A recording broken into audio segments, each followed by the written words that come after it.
ان الحمد للہ نحمده ونستعینه ونستغفره ونعوذ باللہ من شرور انفسنا ومن سیئات اعمالنا من يهده الله فلا مضل له ومن يضلله فلا هادي له واشهد ان لا اله الا الله وحده لا شريك له واشهد ان محمدا عبده ورسوله اما بعد فإن خير الحديث كتاب الله وخير الهدي هدي محمد صلى الله عليه وسلم وشر الأمور محدثاتها وكل محدثة بدعة وكل بدعة ضلالة وكل ضلالة في النار.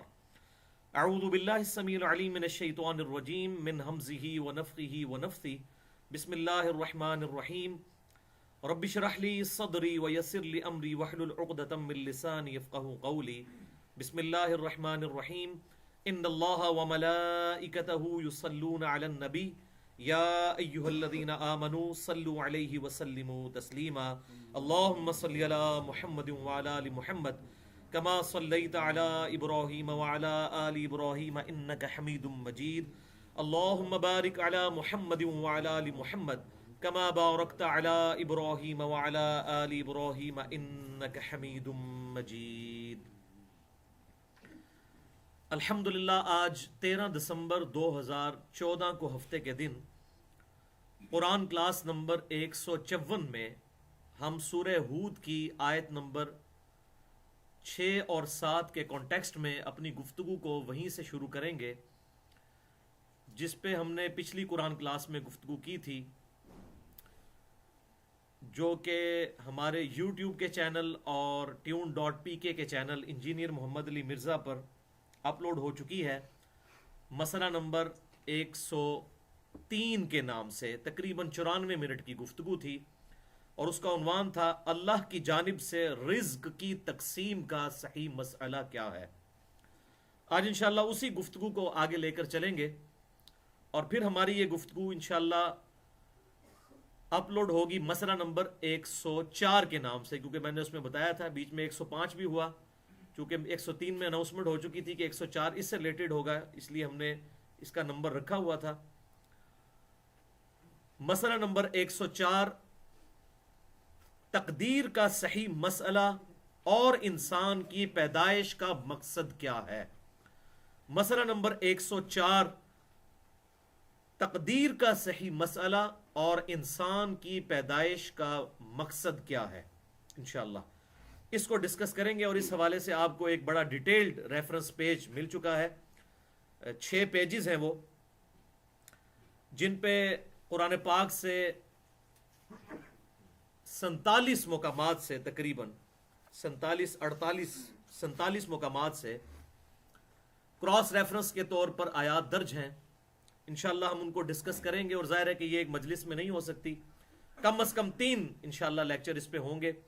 مسئلہ نمبر 104A، 104B اور 104C. انشاءاللہ 3 نشستوں میں ہم یہ 48 مقامات قرآن پاک کے تقریباً 150-200 آیات کور کریں گے تاکہ یہ مسئلہ ہمیں کھل کر سامنے آ جائے. اور اس لیکچر کے دوران انشاءاللہ میں کوشش کروں گا کہ جستہ جہاں پر احادیث کی ضرورت پڑے وہ بیان کروں. صحیح بخاری اور صحیح مسلم کی خصوصاً احادیث جو ہیں، کیونکہ ان میں سے بعض احادیث ایسی ہیں کہ جس کی بنیاد پر بعض لوگ بالکل جبریہ کے عقیدے کی طرف چلے گئے. یہ 2 ایکسٹریم عقیدے ہیں. ایک قدریہ کا ہے. قدریہ کا نظریہ یہ ہے کہ انسان ہر چیز کا خود اختیار رکھتا ہے اور وہ مکمل طور پر ڈینائی کرتے ہیں تقدیر کو، ان کو کہتے ہیں قدریہ. اور یہ گروہ جو ہے قرون اولیٰ میں ہی سامنے آ گیا تھا. یہ ایک ایکسٹریم پہ ہیں. اور دوسری ایکسٹریم پہ ہیں جبریہ، جن کا نظریہ یہ ہے کہ انسان مجبور ہے، جبر میں ہے. اللہ تعالیٰ نے اس کی جو ڈیسٹنی تقدیر مقرر کر دی ہے وہ اس کا پابند ہو چکا ہے، بس اب اس نے ادھر سے ادھر نہیں ہونا، انسان کو کوئی اختیار نہیں دیا گیا. تو یہ دوسری ایکسٹریم ہے.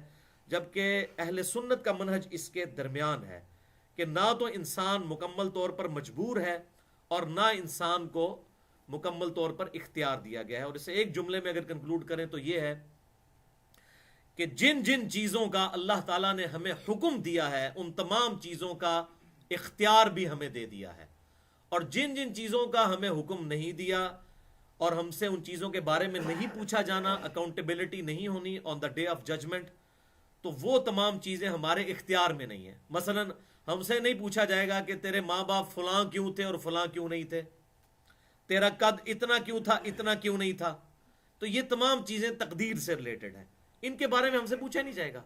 البتہ جن باتوں کا کتاب اللہ اور سنت میں حکم آیا، نماز پڑھو، شرک نہ کرو، حرام کاری سے بچو، رزق حلال کھاؤ، اس طرح کی جتنی بھی احکام آئے ہیں، حلال چیزوں کی طرف بڑھنا، حرام سے اجتناب کرنا، یہ تمام کی تمام چیزیں یہ انسان کو اللہ تعالیٰ نے اختیار دے دیا ہے۔ اگر معاذ اللہ اختیار نہ دیا ہو تو اللہ تعالیٰ پر ظلم لازم آئے گا، اور اللہ تعالیٰ جو ہے وہ عادل ہے، ظلم کرنے والا نہیں ہے، الحمدللہ۔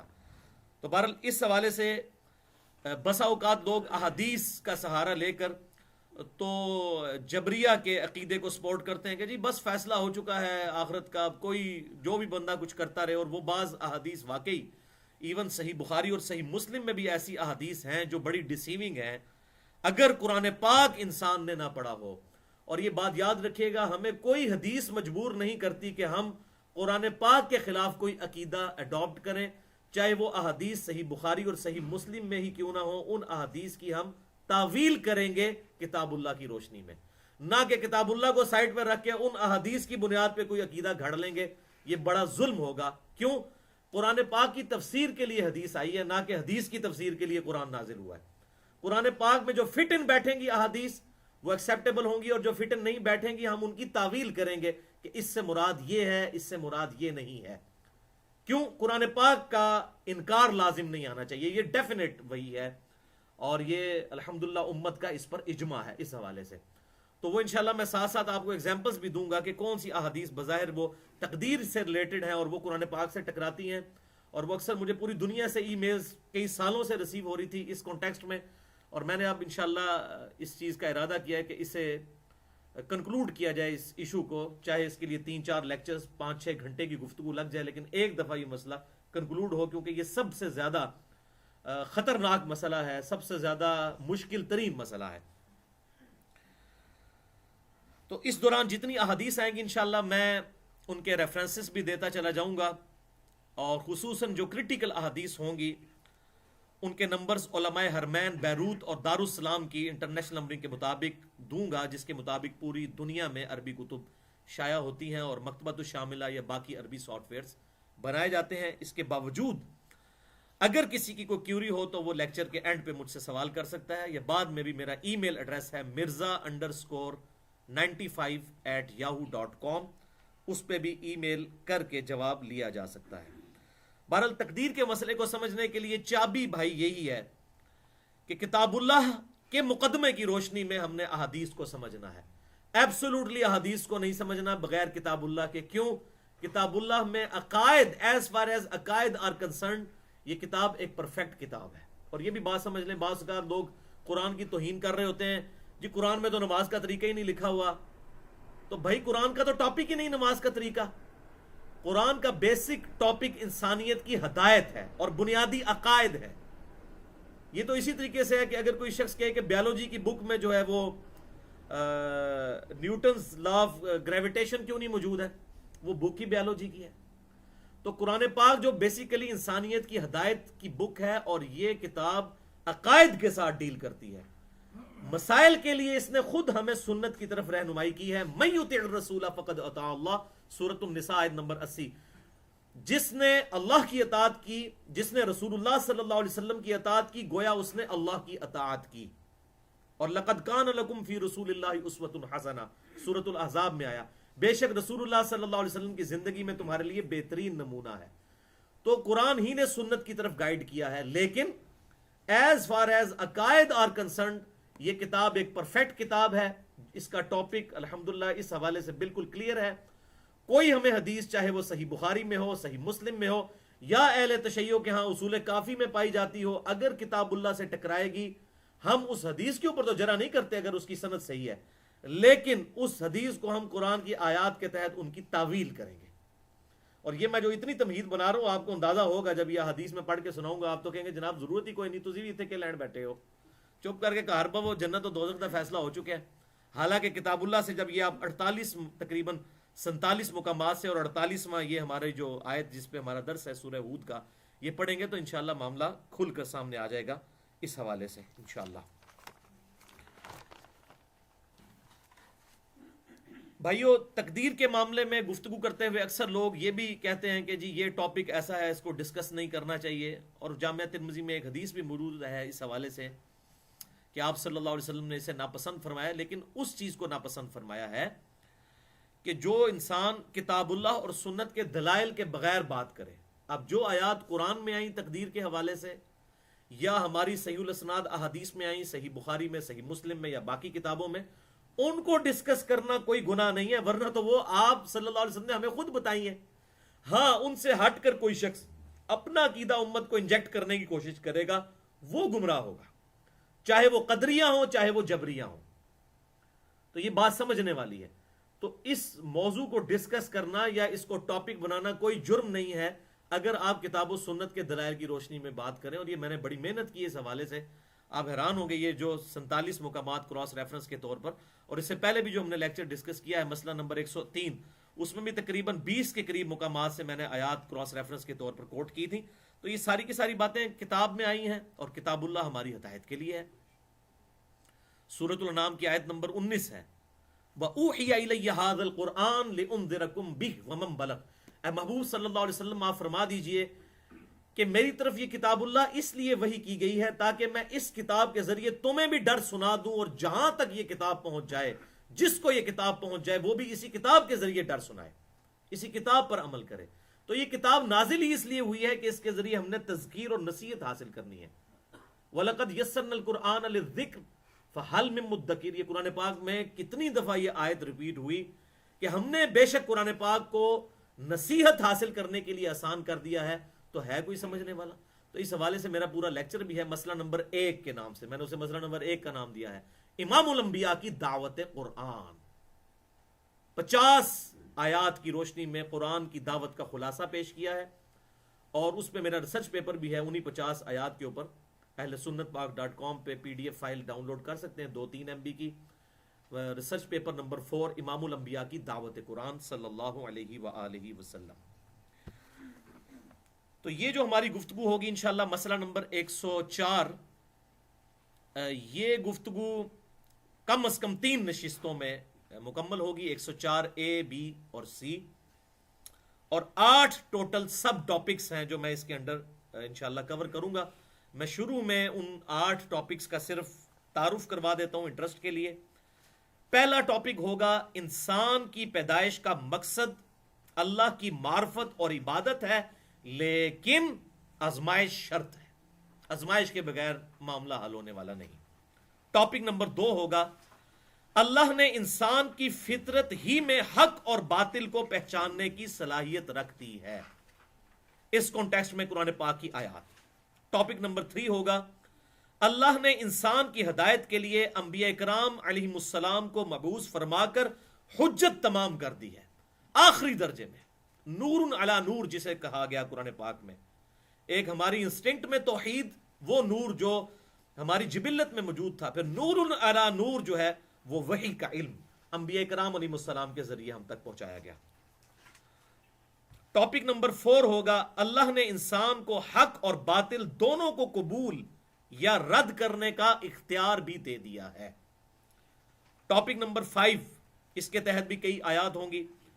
شیطان کا انسان پر کوئی زور نہیں چل سکتا, وہ تو صرف برائی کی دعوت ہی دے سکتا ہے. یہ نہیں ہے کہ وہ فزیکلی ٹینجیبل فارم میں سامنے آ جائے, آج میں تو مسیت ہی نہیں وڑن دینا, نماز نہیں میں نے پڑھنے دینی, ایسے کبھی نہیں ہوگا. کوئی ٹینجیبل اس کا زور نہیں ہوگا. انشاءاللہ میں اس ٹاپک کو ڈسکس کروں گا. ٹاپک نمبر 6 ہوگا انسان خود ہی حق اور باطل اختیار کر کے اللہ کی رحمت یا عذاب کا مستحق بن جاتا ہے. اللہ تعالیٰ کسی کو جان بوجھ کر دوزخ میں نہیں پھینکتا. معاذ اللہ, اللہ کوئی فنیٹک نہیں ہے کہ اس کو کوئی خوشی محسوس ہوتی ہے کسی کو دوزخ میں ڈال کے, ایسا نہیں ہے.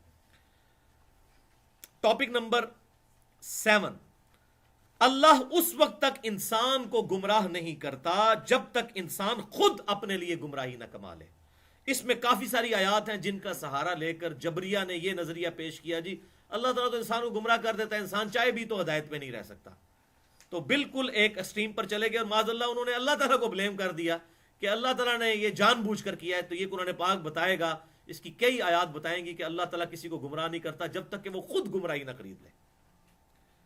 اور 8واں اور آخری ٹاپک جو اس کو کنکلوڈ کرے گا ہماری پوری گفتگو کو انشاءاللہ، اور اس میں میں کافی ساری احادیث کو بھی ڈسکس کروں گا، خصوصاً جو ڈیسیونگ بظاہر احادیث ہیں بخاری اور مسلم کی، جس سے بالکل تقدیر کے بارے میں بڑا خطرناک سا نظریہ جبریہ والا آ جاتا ہے، ان کو انشاءاللہ اس کانٹیکسٹ میں کنکلوڈ کرتے ہوئے ڈسکس کروں گا. اور وہ 8واں ٹاپک ہوگا، اللہ نے قرآن حکیم میں انسان کو ہمیشہ کی کامیابی کا معیار بالکل کھول کھول کر بیان فرما دیا ہے. ہمیشہ کی کامیابی بتا دی ہے کہ بھئی یہ اینڈ رزلٹ ہونے والا ہے ہمارے انبیاء کرام علیہ السلام کے منکرین کا، اور یہ ان کو انعام ملنے والا ہے جو ہمارے انبیاء کرام علیہ السلام کی پیروی کرنے والے ہوں گے انشاءاللہ تعالی. تو بھائیو یہ بڑا خطرناک ٹاپک ہے، اور انشاءاللہ ہم اللہ ہی سے مدد مانگتے ہیں. نستعین باللہ ونتوکل علیہ وحسبنا اللہ ونعم الوکیل ولا حول ولا قوة الا باللہ العلی العظیم. ایک دفعہ دروشی پڑھ لیجئے. اللہم صلی علی محمد وعلی آل محمد کما صلیت علی ابراہیم وعلی آل ابراہیم انک حمید مجید.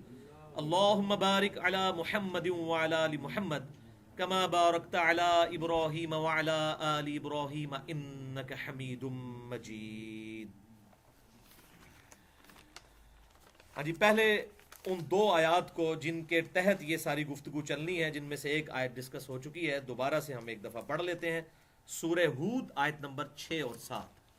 اور دیکھ لیں، میں نے اس وقت پچھلے پچھلے لیکچر میں 152 نمبر تھا، اس میں نے کہا تھا کہ ان آیات پہ 2 گھنٹے گفتگو ہو سکتی ہے، لیکن یہ تو 6-7 گھنٹے گفتگو ہونے جا رہی ہے.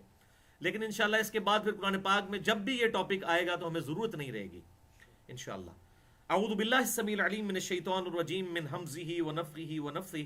بسم اللہ الرحمن الرحیم. وما من دابۃ فی الارض الا علی اللہ رزقها. اور زمین پر چلنے پھرنے والا کوئی جاندار ایسا نہیں ہے مگر یہ کہ اس کے رزق کی ذمہ داری اللہ نے اپنی ذات پر لے لی ہے. وَيَعْلَمُ مُسْتَقَرَّهَا.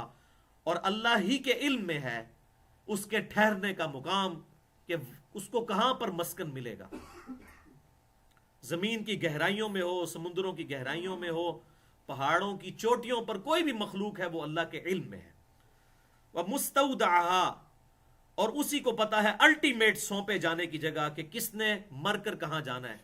کسی نے شیر کے پیٹ میں جانا ہے، تو کسی نے ایئر کریش میں اس کی لاش نے ہواؤں میں بکھرنا ہے، تو کسی نے سمندر میں غرق ہونا ہے، تو کسی نے زمین میں دفن ہونا ہے. انسان کا یا باقی مخلوقات کا ایگزٹ دنیا سے کیسے ہونا ہے یہ اسی کے علم میں ہے.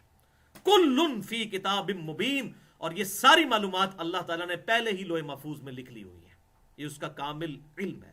تو اس آیت پہ میں نے 94 منٹ گفتگو کی تھی پچھلی دفعہ، رزق کے حوالے سے اللہ کی طرف سے جو تقسیم ہے اور تقدیر کے کانٹیکسٹ میں اس کا صحیح مسئلہ کیا ہے، کیونکہ اس کو اکثر لوگ جو ہیں وہ پوچھتے ہیں. تو میں نے ہر حوالے سے ڈسکشن کی تھی کہ اللہ تعالیٰ نے پوٹینشلی قیامت تک کے لیے آنے والی ہر مخلوق کا رزق اس زمین میں رکھ دیا ہے. اور باقی اس حوالے سے جتنے ماڈرن وسوسے ہیں، جتنے پرانے وسوسے ہیں، ان کو میں نے الحمدللہ ڈیٹیل کے ساتھ ڈسکس کیا تھا. آج مال نہیں. آج اگلی آیت ہے وَهُوَ الَّذِي خَلَقَ السَّمَاوَاتِ وَالْأَرْضَ فِي سِتَّةِ أَيَّامٍ. وہی ہے اللہ جس نے پیدا کیا آسمانوں کو اور زمین کو 6 دنوں میں. وَكَانَ عَرْشُهُ عَلَى الْمَاءِ. اور اس وقت اس کا عرش پانی پر تھا. اب یہ آیات متشابہات ہیں، بہرحال عرش پر ہمارا عقیدہ ہے، اللہ تعالیٰ عرش پر مستوی ہے جیسا کہ اس کی شان کے لائق ہے. عرش اللہ کی مخلوق ہے. اس حوالے سے میری ڈیٹیل گفتگو ہے مسئلہ نمبر 41 کے نام سے، اسماء و صفات کے حوالے سے، اور استوا علی العرش کا کیا عقیدہ ہے. اور مسئلہ نمبر 41 کا عنوان ہے نور من نور اللہ وحدت الوجود اور علم الکلام. اس میں نے ڈیٹیل سے یہ بات بتائی ہے. آج محل نہیں کہ میں اس کی ڈیٹیل میں جاؤں. لیبلوکم ایکم احسن عملا. اور یہ سب کچھ اللہ تعالیٰ نے جو دنیا کی رونق سجائی، یہ پوری کائنات صرف ایک مقصد کے لیے کہ تمہیں جانچے کہ تم میں سے کون اچھے اعمال کرتا ہے. یہ پوری کائنات اللہ تعالیٰ کی، اللہ تعالیٰ نے انسان کے لیے پیدا فرمائی ہے اور انسان کو اپنے لیے. انسان اللہ تعالیٰ کی کریشن کا کلائمیکس ہے، اور یہ جو ہمارا کرۂ ارض ہے، earth, it is a miracle planet in this universe. یہ اللہ تعالیٰ کی اس پوری کائنات میں ایک معجزانہ کرہ ہے جہاں پر زندگی ایگزسٹ کرتی ہے. اس حوالے سے میں نے ڈیٹیل سے پچھلی دفعہ گفتگو بھی کی تھی. بہرحال اس زندگی میں سب سے اہم ترین جو اللہ تعالیٰ کی مخلوق ہے، اس کی کریشن کا کلائمیکس ہے، ایپیکس ہے، وہ انسان ہے جس کے لیے پوری کائنات بنائی گئی. لہذا یہ بات درست ہے کہ پوری کائنات اللہ تعالیٰ نے انسان کے لیے پیدا کی. بل اس حوالے سے ایک حدیث پیش کی جاتی ہے المستدرک للحاکم سے کہ آپ صلی اللہ علیہ وسلم کے ریفرنس سے اللہ تعالیٰ نے فرمایا کہ اگر میں نبی صلی اللہ علیہ وسلم کو پیدا نہ کرتا تو کائنات کو پیدا نہ کرتا. یہ روایت تو اصول محدثین پر بالکل موضوع روایت ہے، من گھڑت روایت ہے، اور میں نے اس کو ایڈریس بھی کیا ہے. مسئلہ نمبر 43 وسیلہ اور توسل کے صحیح احکام و مسائل، 1.5 گھنٹے کی گفتگو، اس میں میں نے اس کا سکم بھی بتایا. بہرحال اس کا جزوی پارٹ یہ صحیح ہے کہ یہ پوری کائنات انسان کے لیے بنائی گئی ہے، انسان کی جانچ کے لیے. وَلَئِن قُلْتَ إِنَّكُمْ مَبْعُوثُونَ مِن بَعْدِ الْمَوْتِ، اور اے محبوب صلی اللہ علیہ وسلم اگر آپ ان لوگوں سے کہ جنہوں نے جان بوجھ کر گمراہی اختیار کی ہوئی ہے یہ کہیں کہ تمہیں مرنے کے بعد اٹھایا جانا ہے، لَيَقُولَنَّ الَّذِينَ كَفَرُوا، تو وہ لوگ جو جان بوجھ کر کفر اختیار کیے ہوئے ہیں، یہ میں جان بوجھ کر کیوں ترجمہ کر رہا ہوں وہ انشاءاللہ آپ کو اگلی آیات میں پتہ چل جائے گا. وہ کہیں گے ان ھذا الا سحر مبین، یہ تو نہیں ہے مگر کھلا جادو. یعنی بالکل یہ جادو والی باتیں ہیں کہ انسان مر کے کیسے زندہ ہو سکتا ہے. حالانکہ وہ اللہ جس نے انسان کو کریشن ایکس نہیلو عدم محض سے وجود بخشا، وہ اس بات پر بھی قادر ہے کہ انسان کو دوبارہ زندہ کر سکے. اس حوالے سے بڑی ڈیٹیل گفتگو ہے میری مسئلہ نمبر 59 کے نام سے، منکرین خدا کو دلائل کے ذریعے دعوت. سورہ قاف کا ترجمہ اور تفسیر میں نے اس میں ڈیٹیل سے سائنٹیفک فیکٹس کی روشنی میں کہ ایک ایتھیسٹ کو، دہریہ کو، جو منکرین خدا ہیں، ان کے سامنے بات کیسے رکھنی ہے کہ وہ ایک سپریم بینگ کو، ایک سپر نیچرل ایجنسی کو، سپر نیچرل اتھارٹی کو مان لیں. بھائیو اب انشاءاللہ ہم وہ ٹاپک ڈسکس کرتے ہیں. یہ 47 کراس ریفرنسز ہیں، لیکن آج ان میں سے صرف ہم 16 ڈسکس کریں گے پہلے، اور پھر انشاءاللہ اس سے اگلے 2 دروس کے اندر انشاءاللہ ڈسکس ہوں گے.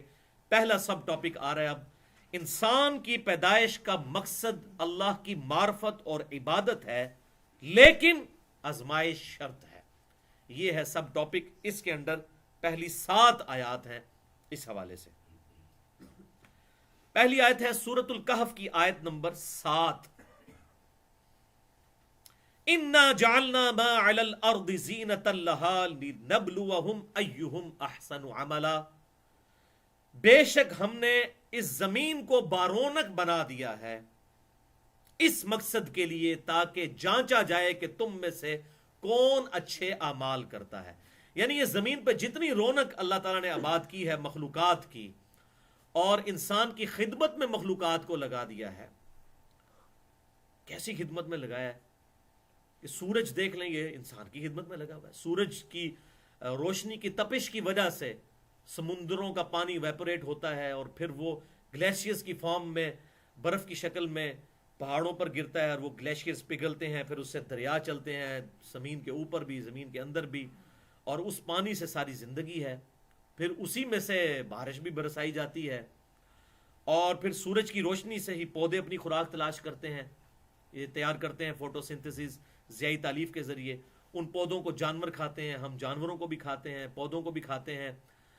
گندم جو ہے وہ اسی دھوپ کی وجہ سے ہی پکتی ہے. یہ پورے کا پورا فوڈ سرکل جو ہے، یہ سب کی سب چیزیں اللہ تبارک و تعالیٰ نے انسان کی خدمت میں لگا دی ہے. اور یہ انسان اگر غور کرے تو انسان یقین کریں پاگل ہو جاتا ہے کہ اللہ تبارک و تعالیٰ نے انسان کو کس مقصد کے لیے پیدا کیا، لیکن انسان جو ہے وہ کس طرف چل پڑا ہے. دوسری آیت کراس ریفرنس والی، تبارک الذی بیدہ الملک وہو علی کل شیء قدیر، بڑی ہی بابرکت ہے وہ ذات جس کے قبضہ قدرت میں ساری بادشاہت ہے. وہو علی کل شیء قدیر، اور وہ ہر شے پر قادر ہے. الذی خلق الموت والحیات لیبلوکم ایکم احسن عملا، وہ اللہ ہے جس نے زندگی اور موت کو اس لیے پیدا کیا، یہ جو سسٹم بنایا زندگی اور موت کا، یبلوکم ایکم احسن عملا، تاکہ وہ تمہیں جانچے کہ تم میں سے کون اچھے اعمال کرتا ہے، وہو العزیز الغفور، اور وہ غالب ہے اور بخشنے والا ہے۔ یہ سورۃ الملک کی آیت نمبر 1 اور 2 تھی۔ تیسرا کراس ریفرنس سورۃ المومنون کی آیت نمبر 115، زبردست آیت ہے۔ افحسبتم انما خلقناکم عبثا، اے انسان کیا تو نے گمان کر لیا کہ تجھے اللہ نے ویسے ہی پیدا کر دیا ہے؟ وَأَنَّكُمْ إِلَيْنَا لَا تُرْجَعُونَ، اور بے شک یہ کہ تم نے کیا مر کر ہمارے پاس نہیں آنا۔ انسان یہ بڑی پرپسفل کریشن ہے اللہ تعالیٰ کی، انسان نے مر کر اللہ کے پاس آنا ہے، فضول اللہ تعالیٰ نے پیدا نہیں کیا۔ اور وہ مقصد کیا ہے، وہ اگلا ریفرنس یہ سورۃ المومنون کی آیت نمبر 115، چوتھا کراس ریفرنس سورۃ الذاریات کی آیت نمبر 56 سے لے کر 58 تک۔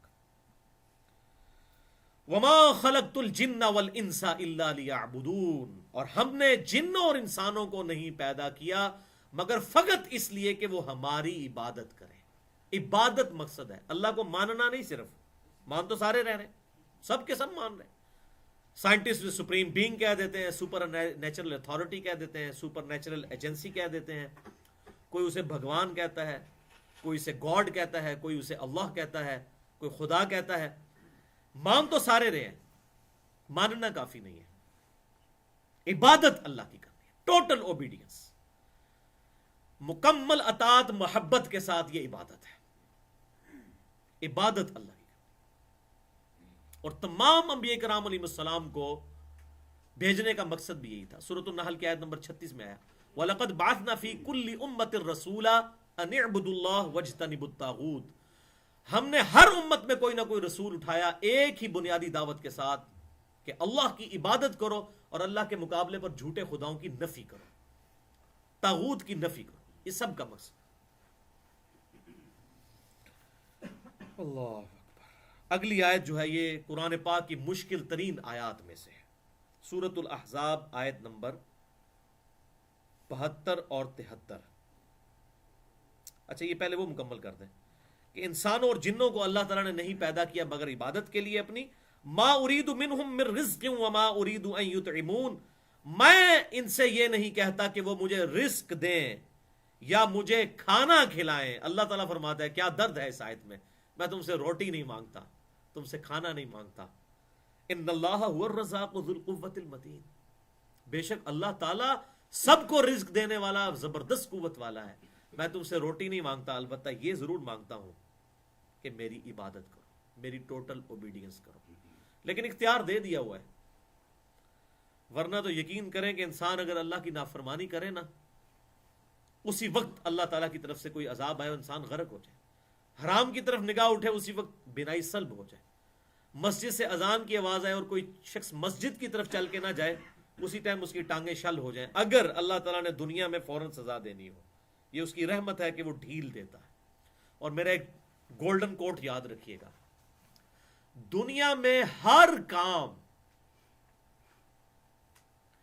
اللہ تبارک و تعالی کی اجازت سے ہو رہا ہے، اللہ کی مرضی سے نہیں ہو رہا۔ یہ بڑا کمپلیکس جملہ ہے۔ دنیا میں کائنات میں ہر کام اللہ تعالی کی اجازت سے ہو رہا ہے، مرضی سے نہیں، خصوصاً وہ مخلوقات جن کو اللہ نے اختیار دیا ہے۔ اس کا کیا مطلب ہے؟ اجازت یہ ہے کہ آپ کی مرضی اذان کی آواز آئے، چاہے مسجد کی طرف جائیں چاہے برائی کی طرف جائیں، تو اجازت ہے نا اللہ کی طرف سے، ورنہ تو اسی ٹائم ٹانگیں شل ہو جائیں۔ اللہ کی اجازت سے ہو رہا ہے نا۔ بعض لوگ گناہ کرتے کہتے ہیں جی دیکھیں جی وہ گناہ اور برائی اور اچھائی سب اللہ کی طرف سے ہے، تو یہ اللہ کی مرضی ہے، اللہ کی تقدیر ہے، اس لیے ہم یہ گناہ کر رہے ہیں۔ ایسا نہیں، اللہ کی مرضی نہیں ہے، اللہ کی اجازت ہے کہ ٹھیک ہے جو مرضی کرو۔ مرضی اس کی کیا ہے یہ بیان کر دی اللہ تعالیٰ نے کہ میری عبادت کرنی ہے۔ انشاءاللہ میں اس کو اس حوالے سے ایکسپلور بھی کروں گا، اور یہاں پر کراس ریفرنس کے طور پہ اسی میں سے ایک آیت آپ نکال لیجئے، میں یہاں پر اس کو بیان کر دوں تو انشاءاللہ معاملہ بالکل کھل کر سامنے آ جائے گا اس حوالے سے جو یہ گفتگو کی جاتی ہے. اور اکثر لوگ یہ کہتے ہیں، اس لیے مجھے یہ چلتے چلتے بات یاد آئی اور میں نے اس لیے بیان کر دی کہ یہ سکپ نہ ہو جائے. یہ بڑی اہم ترین بات ہے اور لوگ انہی چیزوں کا سہارا لے کر اور اپنے گناہوں کا جو ہے نا وہ لیم ایکسکیوز دیتے ہیں. یہ ریفرنس نمبر 27 نکالیں، سورہ الزمر آیت number 7، reference number 27، page number 4 پہ آپ کے. جو میں نے بات کی تھی کہ ہر کام اللہ تعالیٰ کی اجازت سے تو ہو رہا ہے، مرضی سے نہیں. مرضی اس کی یہی ہے کہ آپ فرما برداری کریں، ورنہ کوئی شخص زنا کرے کہے گا جی میں اللہ کی مرضی سے کر رہا ہوں. نہیں، اجازت اس کہ جی آپ کو اجازت ہے جو مرضی کی. اجازت سے مراد یہ ہے کہ اللہ تعالیٰ گرفت نہیں کرے گا، کلی چھٹی. آپ سمجھ لیں اس حوالے سے. یہ ہے وہ آیت سورہ الزمر آیت نمبر 7. ان تکفروا فإن اللہ غنی عنکم، اگر تم کفر کرو گے، اللہ کی ناشکری کرو گے، تو اللہ تعالیٰ بے شک غنی ہے، بے پرواہ ہے، اسے کوئی پرواہ نہیں ہے، جو مرضی کرو. لیکن ولا یرضی لعبادہ الکفر، لیکن یہ بات یاد رکھنا اللہ تعالیٰ راضی نہیں ہے اس بات پر کہ تم کفر کرو. اجازت دے دی جو مرضی کرو، لیکن راضی نہیں ہے. وہ جو میں نے جملہ بولا تھا نا، ہر کام اللہ کی اجازت سے ہو رہا ہے، مرضی سے نہیں. یہاں پر دیکھ رہے ہیں اللہ تعالیٰ کہہ رہا ہے اجازت ہے، جو مرضی کرو، دفع ہو جاؤ، اگر دوزخ کمانی ہے کماؤ. لیکن یہ بات یاد رکھنا ولا یرضی لعبادہ الکفر، میں اپنے بندوں سے کبھی راضی نہیں ہوں کہ وہ میرا کفر کریں. وَإِن تَشْكُرُوا يَرْضَهُ لَكُمْ، اور اگر تم شکر کی روش اختیار کرو گے تو میں اس کو تمہارے لیے پسند کرتا ہوں. دیکھیں اللہ تعالیٰ کی پسند اور ناپسند بھی ہے. اللہ خوش اور ناراض بھی ہوتا ہے، بے پرواہ ہونے کے باوجود. آپ کو کہ جی اللہ تو بے پرواہ ہے، جو مرضی کرو، اللہ کو کون سی خوشی ملے گی؟ اور نہیں، اللہ تعالیٰ عبادت سے، اللہ کی فرما برداری سے خوش ہوتا ہے اور نافرمانی سے ناراض ہوتا ہے. وَلَا تَزِرُ وَازِرَةٌ وِزْرَ أُخْرَى، اور یہ بات بھی یاد رکھو کوئی اٹھانے والی جان کسی دوسرے کا بوجھ نہیں اٹھائے گی. ہر شخص نے اپنے اعمال کا بوجھ خود اٹھانا ہے. ثُمَّ إِلَىٰ رَبِّكُمْ مَرْجِعُكُمْ، اس کے بعد تمہیں تمہارے رب کی طرف لٹایا جائے گا. فَيُنَبِّئُكُمْ بِمَا كُنتُمْ تَعْمَلُونَ، اور وہ تمہیں خبر دے دے گا جو تم دنیا میں اعمال کیا کرتے تھے. إِنَّهُ عَلِيمٌ بِذَاتِ الصُّدُورِ، بے شک اللہ تعالیٰ تو سینوں میں چھپے ہوئے رازوں کو بھی جاننے والا ہے. لہذا یہ سمجھ لیں یہ حاصل ہے یہ ہماری تقدیر کی گفتگو کا جو میں نے بیان کیا کہ ہر کام اللہ کی اجازت سے ضرور ہو رہا ہے، مرضی سے نہیں. مرضی اس کی ہے کہ انسان فرما برداری. اور یہ پرٹیکولر یہ جو جملہ ہے یہ ان مخلوقات کے لیے ہے جن کو اللہ نے اختیار دیا ہے. جن کو اختیار نہیں دیا ہوا، سورج، چاند، ستارے، وہ سب کے سب جو اپنی اسٹیٹ پہ چل رہے ہیں، وہ تو نہ ان کی کوئی مرضی ہے، نہ ان کو کوئی اس حوالے سے مسئلہ ہے.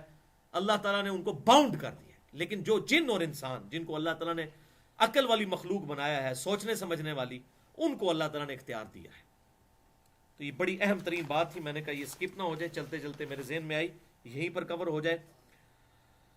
اگلا کراس ریفرنس ہے 5، سورۃ الاحزاب کی آیت نمبر 72 اور 73. اِنَّا عَرَضْنَا الْأَمَانَةَ عَلَى السَّمَاوَاتِ وَالْأَرْضِ، یہ مشکل ترین قرآن کی آیت ہے. بے شک ہم نے اس امانت کو پیش کیا آسمانوں پر اور زمین پر. امانت کیا تھی؟ کہ میری فرما برداری کرو گے تو جنت ملے گی، اور اگر میری نافرمانی کی تو دوزخ. اب تمہیں میں اختیار بھی دیتا ہوں، باؤنڈ نہیں کرتا، اختیار بھی دیتا ہوں. چاہو تو اس پیکج کو قبول کر لو، چاہے رد کر دو. تو اللہ تعالیٰ فرماتا ہے ہم نے اس امانت کو زمین و آسمان پر ساری مخلوقات پر پیش کیا کہ مانو گے تو جنت، نہیں مانو گے تو جہنم. یہ پیکج ہے، چاہو تو اس پیکج کو چھوڑ بھی سکتے ہو، لیکن یہ پیکج ہے سامنے. زمین و آسمان پر پیش کیا. فَأَبَيْنَ أَن يَحْمِلْنَهَا، تو سب کے سب جو ہیں زمین و آسمان کی مخلوقات وہ پیچھے ہٹ گئیں. ان کا یا اللہ اختیار دیا تو پھر ہم یہ اختیار یہی ہے کہ ہم یہ امانت نہیں اٹھائیں گے. أَن يَحْمِلْنَهَا، اس کو اٹھانے سے وہ پیچھے ہٹ گئے. یہ اختیار تھا، یہ بات یاد رکھیے. یہ نہیں تھا کہ اللہ تعالیٰ نے ان کو زبردستی کی تھی، ورنہ ان کی کیا مجال تھی. وہ تو سورہ حمیم السجدہ میں آتا ہے ہم نے زمین و آسمان کو اپنی طرف بلایا اور کہا کہ آؤ چاہتے ہوئے یا نہ چاہتے ہوئے، تو ساری مخلوقات نے کہا اے اللہ ہم چاہتے ہوئے تیری طرف آتے ہیں. یہاں پر اختیار تھا. وَأَشْفَقْنَا مِنْهَا، اور ڈر گئے اس کو اٹھانے سے. وَحَمَلَهَا الْإِنسان، اور انسان نے یہ بوجھ اٹھا لیا. إِنَّهُ كَانَ ظَلُومًا جَهُولًا، بے شک انسان ظالم اور جاہل ہے.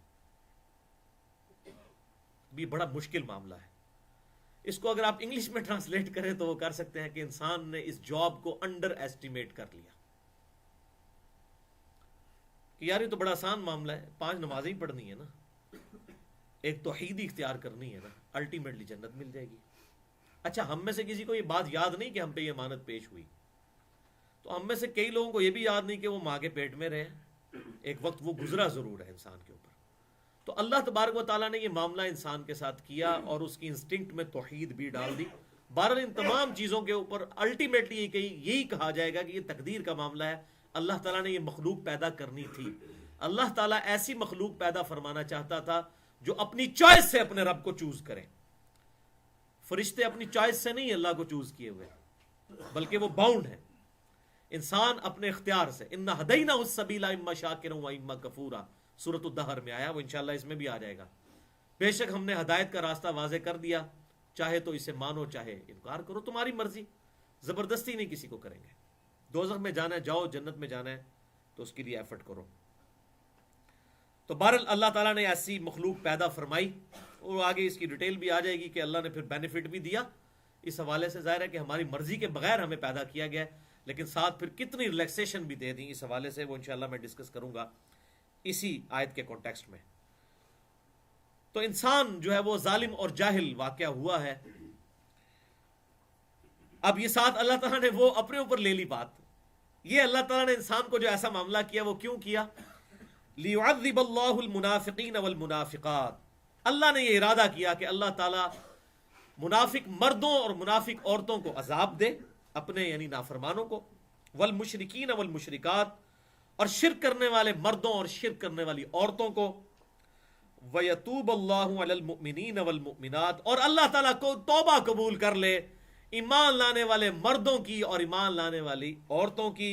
وَكَانَ اللَّهُ غَفُورًا رَحِيمًا، اور اللہ تعالیٰ بخشنے والا مہربان ہے.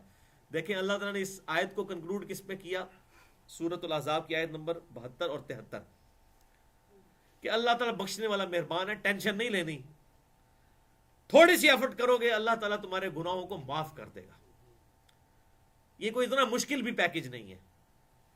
اس حوالے سے 3 حدیثیں میں بیان کر دوں انہی آیت کے کانٹیکسٹ میں آیات کے. پہلی حدیث صحیح مسلم میں انٹرنیشنل نمبر کے مطابق 6965 کہ آپ صلی اللہ علیہ وسلم نے ارشاد فرمایا، اس ذات کی قسم جس کے قبضہ قدرت میں محمد صلی اللہ علیہ وسلم کی جان ہے، اگر تم گناہ نہ کرو تو اللہ تعالیٰ تمہیں ختم کر دے اور تمہاری جگہ ایسی مخلوق لے آئے جو گناہ کرے اور پھر اللہ کی طرف توبہ کرے، اللہ اس کی توبہ قبول کر لے. یعنی یہ اللہ تعالیٰ نے ہمیں بینیفٹ اس حوالے سے پہلے ہی دے دیا کہ انسان سے گناہ تو ہوں گے. انشاءاللہ اگلی آیات بھی آئیں گی بعد میں کہ اگر بڑے بڑے گناہوں سے بچ لو گے تو چھوٹے چھوٹے گناہ اللہ تعالیٰ ویسے ہی معاف کر دے گا، زیادہ ٹینشن نہیں لینی. تو اللہ تعالیٰ نے یہ مخلوق ختم کر دینی تھی اگر یہ غلطی نہ کرتی. تو اس کا مطلب ہے ہماری جبلت میں یہ چیز ہے کہ انسان جو ہے وہ خطا کا پتلا ہے. تو جو میں نے بات کی تھی نا کہ یہ کریشن کا کلائمیکس ہے، انسان وہ مخلوق ہے اور جنات وہ مخلوق ہیں جن کو اللہ تعالیٰ نے اختیار دیا ہے ماننے یا نہ ماننے کا. یہ مخلوق اللہ نے پیدا ہی اس لیے کی، باقی تمام مخلوقات تو اللہ تعالیٰ کی مرضی کی پابند ہیں، وہ اپنی مرضی سے کچھ کر ہی نہیں سکتی. تو اللہ تعالیٰ ایسی مخلوق پیدا فرمانا چاہتا تھا جو اپنی مرضی سے اپنے رب کو چوائس کرے. اور واللہ انسان کے پاس سب سے بڑی دولت یہ عقل ہے جس کے ذریعے انسان اپنی چوائس سے اپنے رب کو چوز کرتا ہے. یہ وہ دولت ہے اپنی ول سے اللہ کو ماننا جو جبرائیل علیہ السلام کے پاس بھی نہیں ہے. جبرائیل علیہ السلام اگر اللہ کے فرما بردار ہیں تو اس لیے کہ اللہ نے ان کو باؤنڈ کیا ہے، جبکہ ہم اپنی چوائس سے اپنے رب کو چوز کرتے ہیں. اس لیے ڈاکٹر اقبال نے کہا نا کہ فرشتے سے بہتر ہے انسان بننا، مگر اس میں لگتی ہے محنت زیادہ. فرشتے سے واقعی بہتر ہے. فرشتے کا اپنا تو کوئی کمال ہی نہیں ہے، ہاں انسان کا کمال ہے. اور میں انشاءاللہ وہ قرآن پاک کی آیات اور حدیث سے بھی بتاؤں گا کہ اللہ تعالیٰ قیامت والا دن اپنے بندوں کو، بندے کہیں گے یا اللہ تیرا کرم ہے، اللہ کہے گا تمہارے اعمال تھے، تمہاری محنت تھی جو آج کام آئی. یعنی اللہ تعالیٰ اس قدردان ہے کہ کرم فرمانے کے باوجود یہ فرمائے گا کہ تمہارے اعمال ہیں. اس سے بات پتہ چلی یہ دودھ پینے والے مجنون نہیں، اللہ تعالیٰ کے اوبیڈینٹ فرما بردار لوگ، تابع فرمان لوگ. اللہ تبارک و تعالیٰ انہیں اپنی رحمت کا مقام جنت انشاءاللہ عطا فرمائے گا انشاءاللہ. دوسری حدیث بھی صحیح مسلم میں ہے، انٹرنیشنل نمبرنگ کے مطابق 6681. آپ صلی اللہ علیہ وسلم نے ارشاد فرمایا، اور یہ وہ حدیث ہے جو میں نے پچھلے لیکچر مسئلہ نمبر 105 جو جنید جمشید سے ریلیٹڈ دیا تھا، اس میں نے کہا تھا کہ بعض لوگ توبہ کے باوجود کہتے ہیں جی اس کی تو توبہ قبول ہو ہی نہیں سکتی. تو میں نے کہا تھا بڑی بڑی خطرناک حدیثیں ہیں جو اس طرح دعوے کرتے ہیں توبہ کے باوجود. خود مولویوں نے جو سرٹیفکیٹ اپنے ہاتھ میں لیے ہوئے ہیں ان کے بارے میں وعید کیا ہے. تو یہ وہ حدیث ہے صحیح مسلم 6681. آپ صلی اللہ علیہ وسلم نے ارشاد فرمایا کہ کسی شخص نے کسی دوسرے گناہگار آدمی کے بارے میں یہ کہا، اللہ کی قسم اللہ تعالیٰ اس کو کبھی معاف نہیں کرے گا. توبہ. وہ مولوی ہوگا فتویٰ دے رہا ہوگا جناب ادھر توبہ قبول نہیں ہے، معاملہ بہت آگے جا چکا ہے. جاہل. اور پھر مثالیں دیتے ہیں جی وہ دیکھیں جی چور کے ہاتھ کٹیں گے اور قاتل کو قتل. بھائی یہ سزائیں وہ ہیں جو حدود اللہ آئی ہیں کتاب و سنت میں. آپ ذرا بتائیں کہ اگر کوئی کسی صحابی کی گستاخی کر لے تو اس کی ذرا حدود اللہ کتاب و سنت میں کیا سزا آئی ہے؟ کوئی پیش کریں، کوئی ضعیف روایتی پیش کر دیں. کوئی بھی نہیں ہے ان کے پاس. مولویوں نے خود سرٹیفکیٹ لیا ہوا ہے اور شریعت کے اندر دخل اندازی صرف توبہ ہی کافی ہے. ہاں کوئی فساد فی الارض کرنے والا آدھی مجرم ہو اس کا معاملہ بالکل ڈیفرنٹ ہے. آدھی مجرم کبھی کبھار کسی سے لغزش ہو جائے توبہ کر لے. اور شرک اللہ کی گستاخی ہے، اور سورۃ الفرقان آیت نمبر 70 میں ہے جو شرک سے بھی توبہ کر لے اللہ تعالیٰ اس کے گناہوں کو بھی نیکیوں سے بدل دے گا. ٹھیک ہے، اس سے بڑی گستاخی کیا ہو سکتی ہے جس کے بارے میں سورہ مریم میں آیا قریب ہے آسمان پھٹ پڑے، زمین شک ہو جائے اور پہاڑ ریزہ ریزہ ہو جائے، ان دعوا للرحمن ولدا کہ یہ رحمان کے لیے بیٹا تجویز کرتے ہیں. اتنی بڑی گالی اللہ کو دیتے ہیں. قریب ہے آسمان پھٹ پڑے، زمین جو ہے وہ شک ہو جائے اور پہاڑ ریزہ ریزہ ہو جائے. اگر ان کے احساسات ہوں زمین و آسمان کے کہ یہ کتنا بڑا جرم ہے شرک بھی معاف ہو جائے تو کسی پیغمبر کی گستاخی یا کسی صحابی کی گستاخی یا کسی بزرگ کی گستاخی وہ معاف نہیں ہوگی. اللہ تعالیٰ معاف کرنے والا ہے. تو یہ صحیح مسلم کی حدیث 6681 کہ آپ صلی اللہ علیہ وسلم نے کسی شخص کے بارے میں کسی شخص نے کہہ دیا، آپ صلی اللہ علیہ وسلم نے ارشاد فرمایا کہ اس نے کہا کہ اللہ کی قسم اللہ تعالیٰ اس کو کبھی معاف نہیں کرے گا. اللہ تعالیٰ کو غضب آیا اور اللہ تعالیٰ نے فرمایا یہ کون ہے جو میرے بہاف پر قسمیں اٹھا کر یہ کہہ رہا ہے کہ میں اس کی توبہ قبول نہیں کروں گا. تو اب سن لے کان کھول کر کہ میں نے اس کی توبہ قبول کر لی اور تیرے سارے اعمال برباد کر دیے جس نے کہا کہ فلاں شخص کی توبہ قبول نہیں ہوگی. اللہ کو کون پوچھ سکتا ہے؟ تو میں تو یہ کہتا ہوں کہ جو شخص توبہ کے باوجود کسی اہل قبلہ اور اہل کلمہ کے بارے میں کہتا ہے کہ جی اس کی توبہ قبول نہیں ہوئی تو انشاءاللہ اس کے اپنے اعمال تو سارے برباد. یہ سارے مولوی فارغ ہو چکے ہیں جو اس میں حصہ ڈال رہے ہیں نا اس حوالے سے کہ توبہ قبول نہیں ہوئی اور پتہ نہیں اس کو 295C اور پتہ نہیں کہاں لے کے جانے کی کوشش کر رہے ہیں. اپنی آخرت کی فکر کریں. جب توبہ انسان نے کر لی تو وہ ایسا ہی ہے جیسے وہ آج ہی ماں کے پیٹ سے پیدا ہوا. الحمدللہ. اور تیسری حدیث صحیح بخاری اور مسلم کی متفق علیہ حدیث ہے، بڑی امپورٹنٹ حدیث ہے اللہ کی رحمت کے حوالے سے. بخاری میں 6480 اور صحیح مسلم میں 6980. بخاری میں 6480، مسلم میں 6980. عجیب حسن اتفاق ہے. اگلے زمانے میں آپ صلی اللہ علیہ وسلم ارشاد فرماتے ہیں کوئی شخص تھا اس کی موت کا وقت جب قریب آیا تو اس نے اپنے اہل خانہ کو اپنی آل اولاد کو جمع کیا اور اس نے کہا کہ جب میں مر جاؤں تو میری لاش کو آگ لگا دینا، اس کی راکھ بنا دینا اور اس راکھ کو کچھ حصہ خشکیوں میں بکھیر دینا، کچھ سمندروں میں بکھیر دینا. اگر اللہ تعالیٰ نے مجھ پہ قدرت پا لی، لَإِن قَدَرَ اللَّهُ عَلَيْهِ، اللہ نے اگر مجھ پر قدرت پا لی تو مجھے ایسا عذاب دے گا کہ جو کسی کو نہ دیا ہوگا. میرے پلے تو کوئی نیکی نہیں ہے. ایسا ہی ہوا. اب وہ ہے، اس کا یہ یقین تھا کہ اللہ تعالیٰ زندہ کر سکتا ہے، لیکن یہاں پر اس کی تعویل کی غلطی تھی کہ اس کا یہ نظریہ بن گیا کہ اگر اس طریقے سے راکھ بکھیر دی جائے تو پھر اللہ تعالیٰ زندہ نہیں کر سکتا، میری جان چھوٹ جائے گی. یہ اس نے اپنے گمان میں، یعنی اس کے عقیدے میں کفر تھا. یہ کفر ہی ہے نا، لیکن جزوی تھا، کلی نہیں. اس لیے میں کہتا ہوں کلمہ گو مشرک اور کافر مشرک میں بڑا فرق ہے. کلمہ گو مشرک مسلمان ہی ہے، کیونکہ اس کا جو شرک ہے وہ جزوی ہے. تو یہاں بھی دیکھ لیں، اس کا کفر تھا، جزوی تھا. ویسے اس یہ عقیدہ تھا کہ اللہ زندہ کر سکتا ہے، لیکن اس نے کہا اگر اس طریقے سے ہو جائے پھر نہیں اللہ تعالیٰ زندہ کر سکتا، تو اس طرح کر دینا تم لوگ اس طرح. اور جب انہوں نے ایسا کیا اس کے ساتھ، تو اللہ تعالیٰ نے ہواؤں کو، پانیوں کو حکم دیا، اس کی راکھ جمع کی، دوبارہ اللہ نے اسے زندہ کر لیا. انہوں نے کہا ہاں بھی سنا، کدھر ناس کے جائیں گا؟ اس نے کہا یا اللہ میں اس چیز تو ڈر رہا تھا. اللہ تعالیٰ نے فرمایا کہ تو نے یہ سب کچھ کیوں کیا؟ تو اس نے کہا یا اللہ میں تیری ملاقات سے ڈرتا تھا، تیرے سامنے نہیں آنا چاہتا تھا اپنے گناہوں کی وجہ سے. تو اللہ تعالیٰ نے فرمایا کہ کیا تجھے یقین تھا کہ کوئی تیری پرسش کرنے والا ہے؟ اس نے کہا یا اللہ اسی لیے تو میں نے یہ بچنے کے لیے سب کچھ کیا. تو اللہ تعالیٰ نے فرمایا جا میں نے تجھے بخش دیا. اللہ اکبر کبیرہ والحمد للہ کثیرہ وسبحان اللہ بکرۃ واصیلا سبحان اللہ وبحمدہ عدد خلقہ ورضا نفسہ وزنۃ عرشہ ومداد کلماتہ. یہ اللہ کی رحمت ہے. اللہ بے پرواہ ہے، غنی ہے. تو اس سے آپ اندازہ کریں کہ اللہ تعالیٰ کو وہ شخص بھی کتنا محبوب ہے جو یہ ایک بار کامل یقین کر لے کہ میری اکاؤنٹیبلٹی کرنے والا کوئی ہے. اس نے اپنے دنیا میں آنے کا مقصد پورا کر لیا.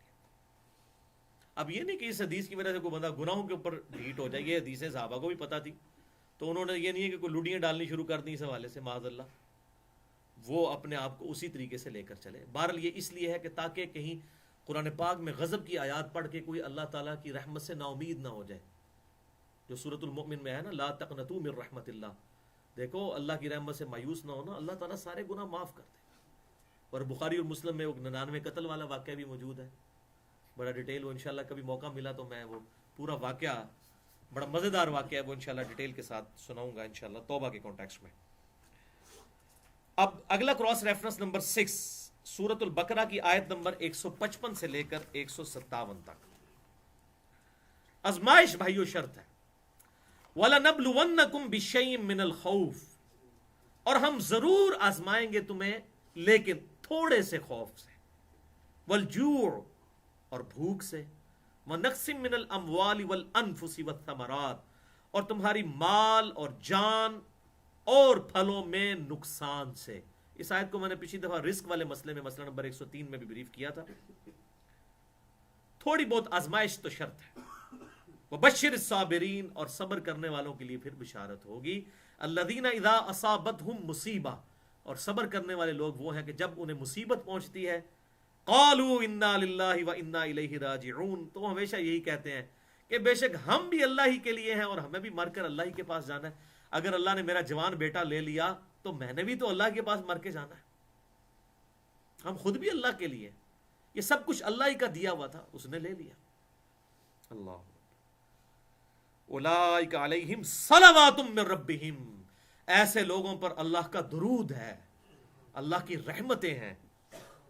ورحمہ، اور رحمت. واولئک هم المہتدون، اور یہی لوگ ہیں اصل میں ہدایت یافتہ. هم المہتدون، یہی ہیں اصل میں ہدایت یافتہ، جو ہر مصیبت اور پریشانی میں کہیں انا للہ و انا الیہ راجعون.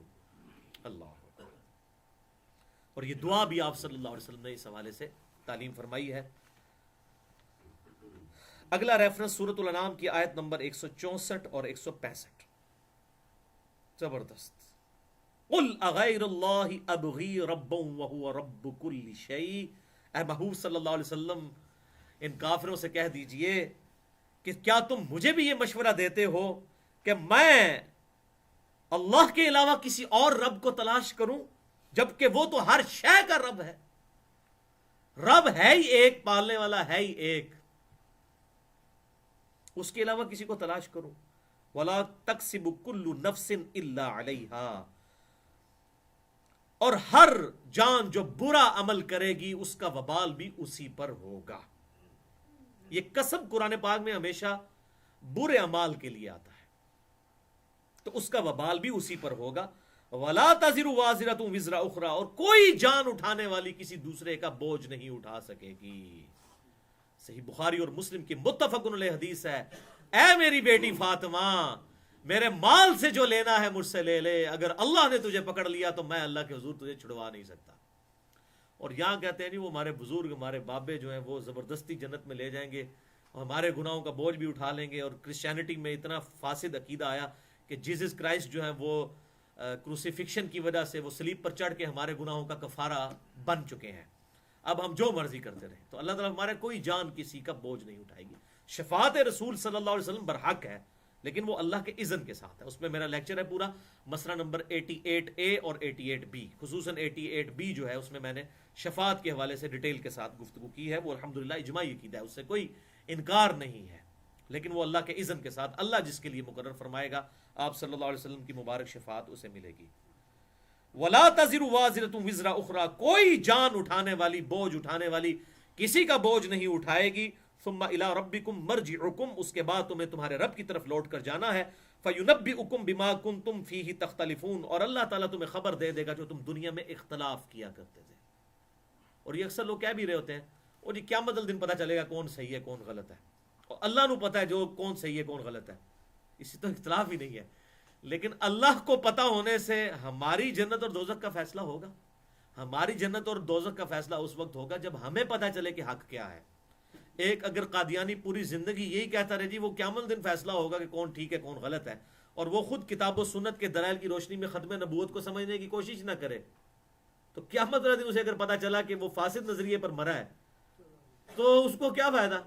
اس ٹائم تو پتہ بھی چاہے، وہ کہتے ہیں اللہ نو پتا، وہ پائی اللہ نو نہیں پتا. مسئلہ یہ ہے کہ تانوں پتہ ہونا چاہیے، اللہ نو تے پتہ ہے ہر گل دا. اللہ کے پتہ ہونے سے آپ کو فرق نہیں پڑتا.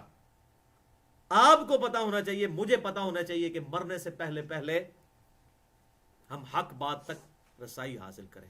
اللہ کے علم سے مجھے فائدہ نہیں ہونے والا، مجھے جب فائدہ ہوگا جب میں کتاب و سنت کے دلائل کی روشنی میں خود حق حاصل کرنے کی کوشش کروں گا.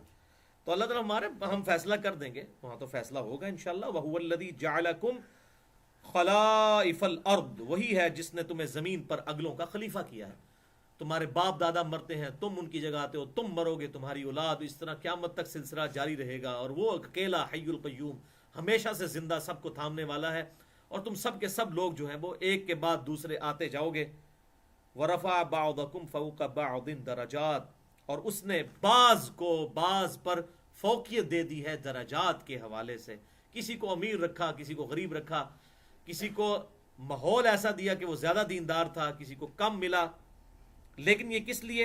لِيَبْلُوَكُمْ فِي مَا آتَاكُمْ، تاکہ تمہیں آزمائے اس میں جو تمہیں دیا ہے، تمہیں جو شاکلہ دیا ہے، سرکمسٹانسز. انشاءاللہ اس ٹاپک کو میں کھول کر آخری لیکچر میں 104C میں بیان کروں گا، اور اسی پہ ہمارا وہ لیکچر یہ والا تقدیر والا کنکلوڈ ہوگا کہ جو ہمیں سرکمسٹانسز اللہ تعالیٰ نے دیے ہیں ہم نے ان کے اندر اندر پرفارم کرنا ہے. ایک ملٹی نیشنل میں جاب کرنے والا شخص جسے نماز کا 1 گھنٹے کا وقفہ ہوتا ہے، اور ایئر کنڈیشن آفس سے اٹھ کر ایئر کنڈیشن مسجد میں نماز نہیں پڑھتا جماعت کے ساتھ، اور اپنے دفتر میں ہی مصلی پہ نماز پڑھ لیتا ہے، آپ کیا سمجھتے ہیں اس کا حساب اور ایک وہ شخص جو جون جولائی کی گرمی میں سڑک کے کنارے کھدائی کرتا ہے، ان دونوں کا حساب برابر ہونے والا ہے؟ نہیں. اس کی شاکلہ بڑی مشکل ہے، اس کی شاکلہ آسان ہے. وہ بیچارہ خالی نماز ہی پڑھ لے کافی ہے، لیکن اس سے پوچھا جائے گا تجھے تو ایسے حالات دیے تھے. اسی لیے بھائیوں قیامت والے دن نیکیاں تولی جائیں گی، گنی نہیں جائیں گی. کسی مولوی کی کروڑوں نیکیاں کسی ایک غریب مزدور حلال کی روزی کھانے والا 5 وقت مشکل سے نماز پڑھنے والے کی شاید ایک نیکی کا بھی برابری نہ کر سکے. تو یہ اللہ کو پتہ نہیں چاہیے. ایک نیکی کسی کی کروڑوں پر بھاری ہو، اس لیے نیکیاں تولی جائیں گی، گنی نہیں جائیں گی. کسی کی ایک نیکی کسی کے لاکھوں نیکیوں پر بھاری ہو سکتی ہے. تو یہ ہم نے تمہیں آزمائش میں ڈالا. ظاہر ہے کہ دنیا کا نظام کیسے چلے گا؟ سارے امیر ہو جائیں تو پھر جس طرح آج لیبر مہنگی ہے یورپ میں اور امریکہ میں، تو کیسے معاملات چلیں گے؟ یہاں سے اس لیے لوگوں کو بلاتے ہیں. اگر یہاں کے لوگ بھی کام کرنا چھوڑ دیں تو یہ جو بظاہر دیکھنے میں جو اس طرح کے اعمال نظر آتے ہیں چھوٹے قسم کے، وہ تو کوئی کرنے کے لیے تیار نہ ہو. تو اللہ تعالیٰ نے یہ آزمائش ڈالی ہے، سب کو آزمایا ہے، کسی کو دے کر آزمایا، کسی سے لے کر آزمایا. تو دولت کے حوالے سے میں چونکہ پچھلی دفعہ گفتگو کر چکا ہوں، میں آج اس ڈیٹیل میں نہیں جاتا. ان ربک سریع العقاب، بے شک اللہ تبارک و تعالی جلد حساب لینے والا، پکڑ فرمانے والا ہے.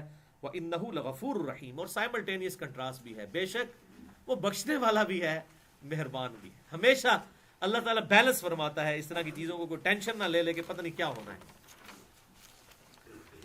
اب جناب دوسرا سب ٹاپک آ رہا ہے، اسی میں انشاءاللہ آج ہماری دوسرا اور تیسرا بھی کور کریں گے، پھر انشاءاللہ اگلی دفعہ.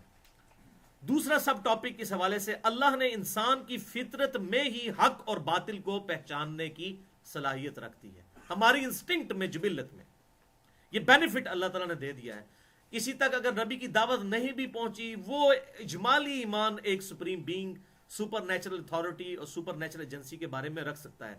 اس حوالے سے بڑی ڈیٹیل گفتگو ہے میری، مسئلہ نمبر 64، انسان کی ہدایت کے 5 بنیادی سٹیپ.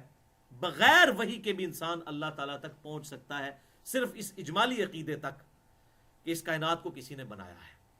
اسی لیے جو اہل فطرت ہیں، ایک ہے فطرت، نیچر، فا تو توئیں یعنی را تا، اور ایک ہے فطرت، فا تے یعنی تا اور را اور اس کے بعد تا. فطرت وہ ہیں جو نیچر پہ ہیں، جہاں پر دعوت نہیں کہیں پر پہنچی ہوئی نبی کی، تو ان کے لیے اجمالی ایک اللہ پر ایمان لانا کافی ہے. اللہ تعالیٰ ان کو انشاءاللہ تعالیٰ بخش دے گا اس حوالے سے. تو اس سب ٹاپک نمبر 2، اللہ نے انسان کی فطرت میں ہی حق اور باطل کو پہچانے کی صلاحیت رکھ دی ہے. 3 آیات بڑی امپورٹنٹ ہیں جو میں ڈسکس کروں گا.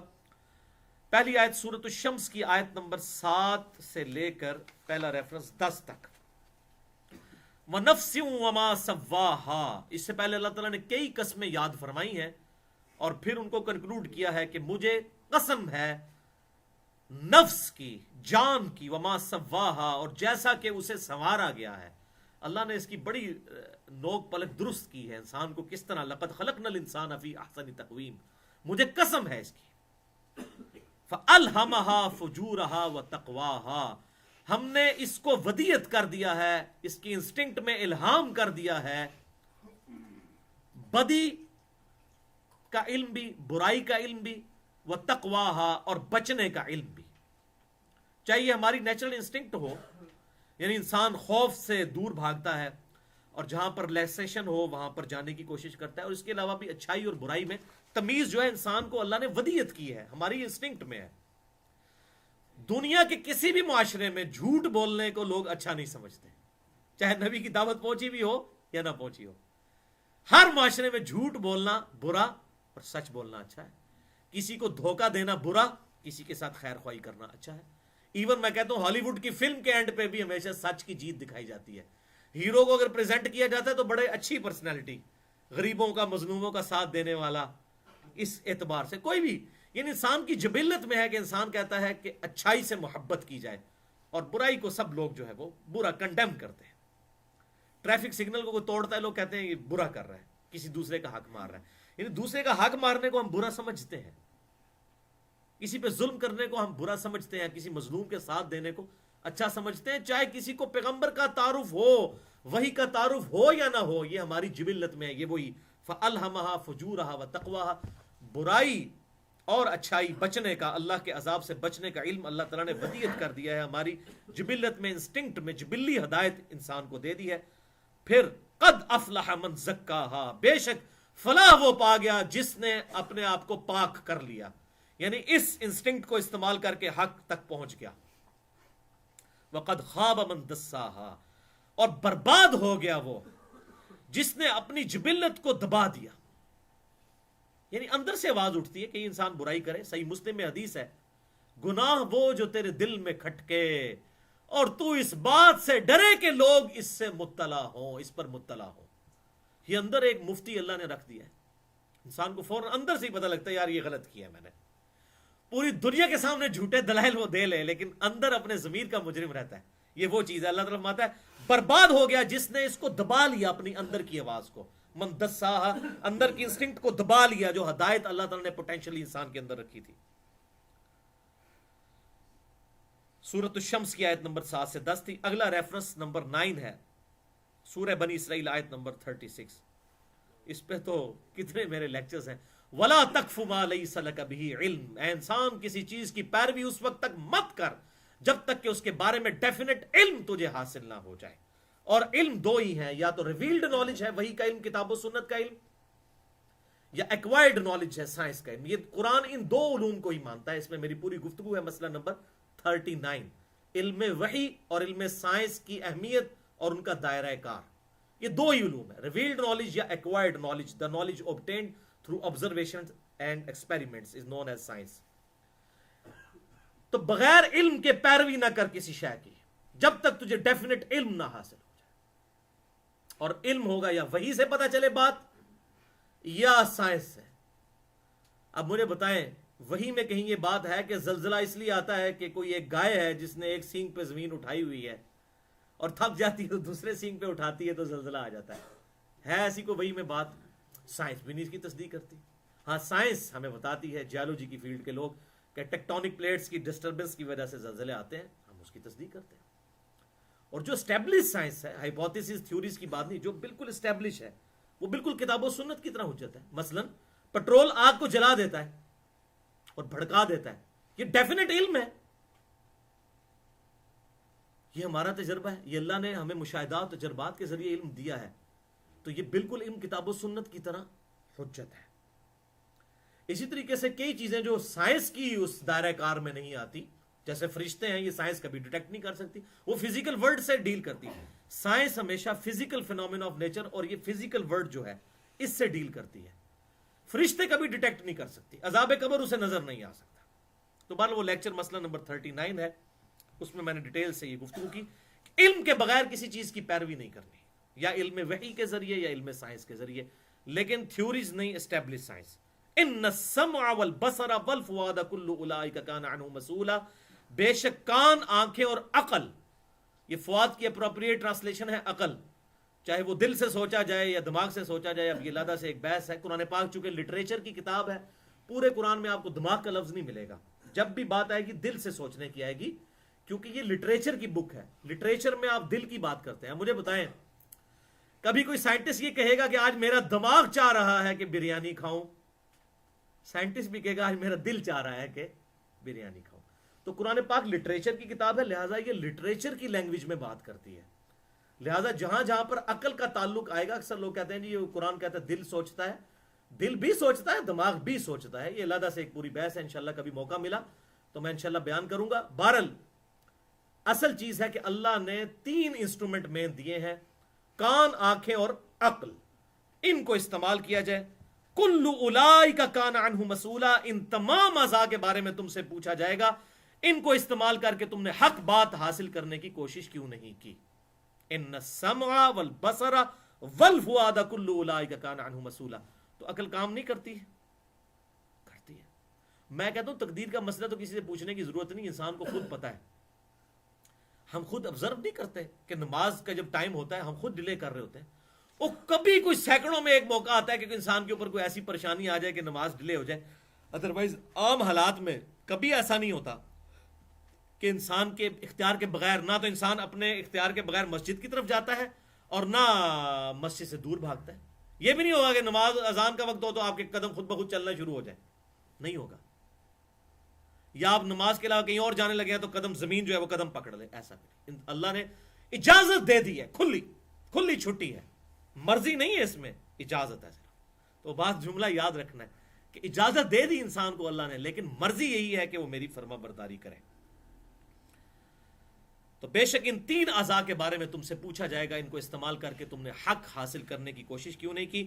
اور یہ 9th کمانڈ ہے 10 کمانڈمنٹس میں سے، جو تورات اور انجیل میں بھی تھیں. اور قرآن پاک میں 17 آیات، سورہ بنی اسرائیل کی آیت نمبر 23 سے لے کر 39 تک قرآنک ورژن آف 10 کمانڈمنٹس، احکام عشرہ ہیں جو بنی اسرائیل کو بھی دیے گئے، اور یہ سورہ بنی اسرائیل میں مسلمانوں کو بھی دیے گئے. اس پہ میری الگ سے گفتگو ہے، مسئلہ نمبر 77 10 کمانڈمنٹس پہ. 10واں ریفرنس یہ ہے وہ جو اللہ تعالیٰ نے کنکلوڈ کیا ہے سورۃ الاعراف کی ان آیات کے اندر کہ تمہاری انسٹنکٹ میں ہم نے ہر چیز ڈال دی ہے. آیت نمبر 172 تا 74. یہ جناب ہر چیز سارا مسئلہ کھول کے سامنے کر دے گی جو اکثر لوگ بہانے کرتے ہیں. اور جی ایک بندہ ہندوؤں نے گھر پیدا ہوا تو جناب وہ قصور ہے. میں تو یہ کہتا ہوں ایک بندہ مسلمانوں کے گھر پیدا ہوا اس کا کیا قصور ہے. میں تو یہ بھی کہتا ہوں ہندو کو تو شاید کبھی خیال آ جائے کہ یار یہ تو کچھ بھی نہیں دیتے ہیں جن کے آگے میں جھک رہا ہوں. مسلمان کو تو ویسے ہی زوم ہوا ہے کہ ایسی جو بھی ہے اللہ تیرے محبوب کی امت سے ہے, چاہے حرام خور ہیں, بدماش ہیں, جو بھی ہیں اللہ تیرے محبوب کی امت سے. اسی نہیں محبوب صلی اللہ علیہ وسلم کو خوش نہیں کرنا, جو کچھ بھی ہے اسی طرح لولے لنگڑے قبول کر لے اللہ, اسی بندے دا پتر کو نہیں پڑھنا. یہی ہم کہنا چاہ رہے ہوتے ہیں نا. تو ہمیں تو اتنا زوم ہوتا ہے, ہمیں تو کبھی خیال بھی نہیں آئے گا یار ہم غلط ہیں تو اپنی اصلاح کر لیں. اس لحاظ سے میں کہتا ہوں کہ ان کو تو پھر بھی خیال آ جائے گا, یہ اس چکر میں نہ رہے کہ ہم ادھر کیوں پیدا ہوئے ادھر کیوں نہیں پیدا ہوئے. اس کا جواب سورۃ الاعراف آیت نمبر 172 سے لے کر 174. زبردست ریفرنس نمبر 10 آپ کا. وَإِذْ أَخَذَ رَبُّكَ مِن بَنِي آدَمَ مِن ظُهُورِهِمْ ذُرِّيَّتَهُمْ وَأَشْهَدَهُمْ عَلَىٰ أَنفُسِهِمْ. اور وقت یاد کرو وہ کہ جب تمہارے رب نے عہد لیا تھا آدم کی اولاد سے, جبکہ وہ اپنے ماں باپ کی پشت میں تھی. یعنی ہر انسان سے اللہ تعالیٰ نے یہ عہد لے لیا تھا ہماری انسٹنکٹ میں, یعنی اللہ نے توحید رکھ دی تھی. اور تمہاری جان خود اس پر گواہ ہے, انسان خود اس پر گواہ ہے. انسان کبھی بھی کسی دنیا کی مخلوق کو دیکھ کر اس کو الہ نہیں بنا سکتا اگر اپنی عقل کو استعمال کرے تو. ظاہر ہے جو بت آپ خود بناتے ہیں آپ کیسے اس کے بارے میں عقیدہ رکھ سکتے ہیں کہ اس نے مجھے پیدا کیا, جو آپ کی وجہ سے پیدا ہوئے ہیں. ویسے ہی کوئی اپنی جان بوجھ کے کوئی مت مار لے تو علیحدہ بات ہے. تو اللہ فرماتا ہے تم خود اپنے پر گواہ ہو اس بات کے اوپر. درخت تم خود اگاتے ہو اور پھر ان درختوں کی پوجا شروع کر دو, پتھر خود تراشتے ہو ان کی جو تمہارے محتاج ہیں. یہ تمہاری انسٹنکٹ میں ہم نے توحید ڈال دی تھی. جب ابھی اولاد آدم پیدا بھی نہیں ہوئی تھی, اپنے باپ کی پشت میں تھی, اس وقت ہم نے یہ عہد لیا تھا اور تم اس پر گواہ ہو. اور کیا عہد لیا تھا؟ الستو بربکم, کیا میں تمہارا رب نہیں ہوں؟ قالوا بلا شہدنا. تو سب کے سب انسانوں نے اس وقت, چاہے وہ آج دنیا میں کافر ہیں یا مسلمان ہیں, سب نے یہ ایکسپٹ کیا تھا کہ ہم اس پر گواہی دیتے ہیں کہ اے اللہ کیوں نہیں, تو ہی ہمارا رب ہے. اور یہ ہم نے کیوں کیا؟ ام تقولوا یوم القیامہ, یہ ہم نے اس لیے کیا کہ ایسا نہ ہو کہ تم قیامت والے دن یہ کہنا شروع کر دو انا کننا عن ھذا غافلین, کہ ہم تو اس بات سے ہی غافل تھے, ہمیں تو پتہ ہی نہیں تھا حق اور باطل کیا ہے, ہمیں تو اللہ کا تعارف ہی نہیں تھا. دیکھو یہی لوگ کہہ رہے ہوتے ہیں نا. اگلی بات اس کا بھی کلائمیکس ہے, او تقولوا, یا تم قیامت والے دن یہ کہنا شروع کر دو انما اشرک آباؤنا, بے شک ہمارے ماں باپ ہی شرک کرتے تھے, ہم تو ان کی اولاد تھے, من قبل, اس سے پہلے, وکننا ذریۃ من بعدہم, اور ہم ان مشرکین کی اولاد تھے. ہمارے ماں باپ مشرک تھے تو آگے ہم نے مشرک ہی ہونا تھا نا. تو اللہ ہمارا یہ بہانہ نہ کہیں بنا لینا, اور بنا رہے ہیں. حالانکہ اللہ تعالیٰ نے کہا یہ بہانہ نہ بنانا, ہم نے تمہاری اسٹرکٹ میں یہ چیز ڈال دی ہوئی ہے. افتہلکنا بما فعل المبطلون, اے اللہ کیا تو ہمیں ان گناہوں کی پاداش میں ہلاک کرے گا کہ جو ہم نے کیے نہیں, جو ہمارے ماں باپ کی وجہ سے ہے. ہم ادھر ہی پیدا ہوئے تھے تو ہندوؤں کے گھر پیدا ہوئے تو ہندو ہی ہونا تھا نا, بریلوی کے گھر پیدا ہوئے تو بریلوی ہونا تھا نا, دیوبندی اہل حدیث یا شیعہ کے گھر پیدا ہوئے تو وہی ہونا تھا نا. یا اللہ میرا کیا قصور ہے؟ تو اللہ تمہارا ایک کام نہ کری, میں پہلے ہی تو ہم دسن لگا جائے. وَكَذَلِكَ نُفَصِّلُ الْآيَاتِ, اور ہم نے اس طریقے سے اپنی آیات کھول کھول کر بیان کر دی ہیں. وَلَعَلَّهُمْ يَرْجِعُونَ, تاکہ تم اس کی طرف پلٹ سکو, اللہ کی طرف آ سکو. ہم نے کھول کر یہ بیان کر دی. اب وہ آپ کو حدیث سمجھ آئے گی جو اکثر لوگ پیش کرتے ہیں, صحیح بخاری اور مسلم کی متفق علیہ حدیث.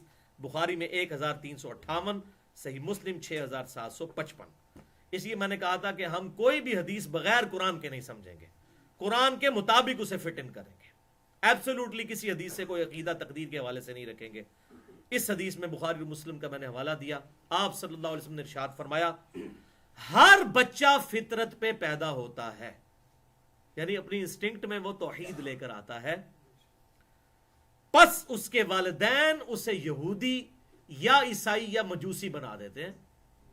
پیدا وہ مسلمان ہی ہوتا ہے, سر تسلیم خم کرنے والا, ماں باپ اس کو بنا دیتے ہیں. اب اس حدیث کو لوگ لے کے کہتے ہیں جناب دیکھو نا جی جس کا جمے ساتھ ہے وہی بڑھنا سی نا, دیکھو جی حدیث میں بھی آیا ہے.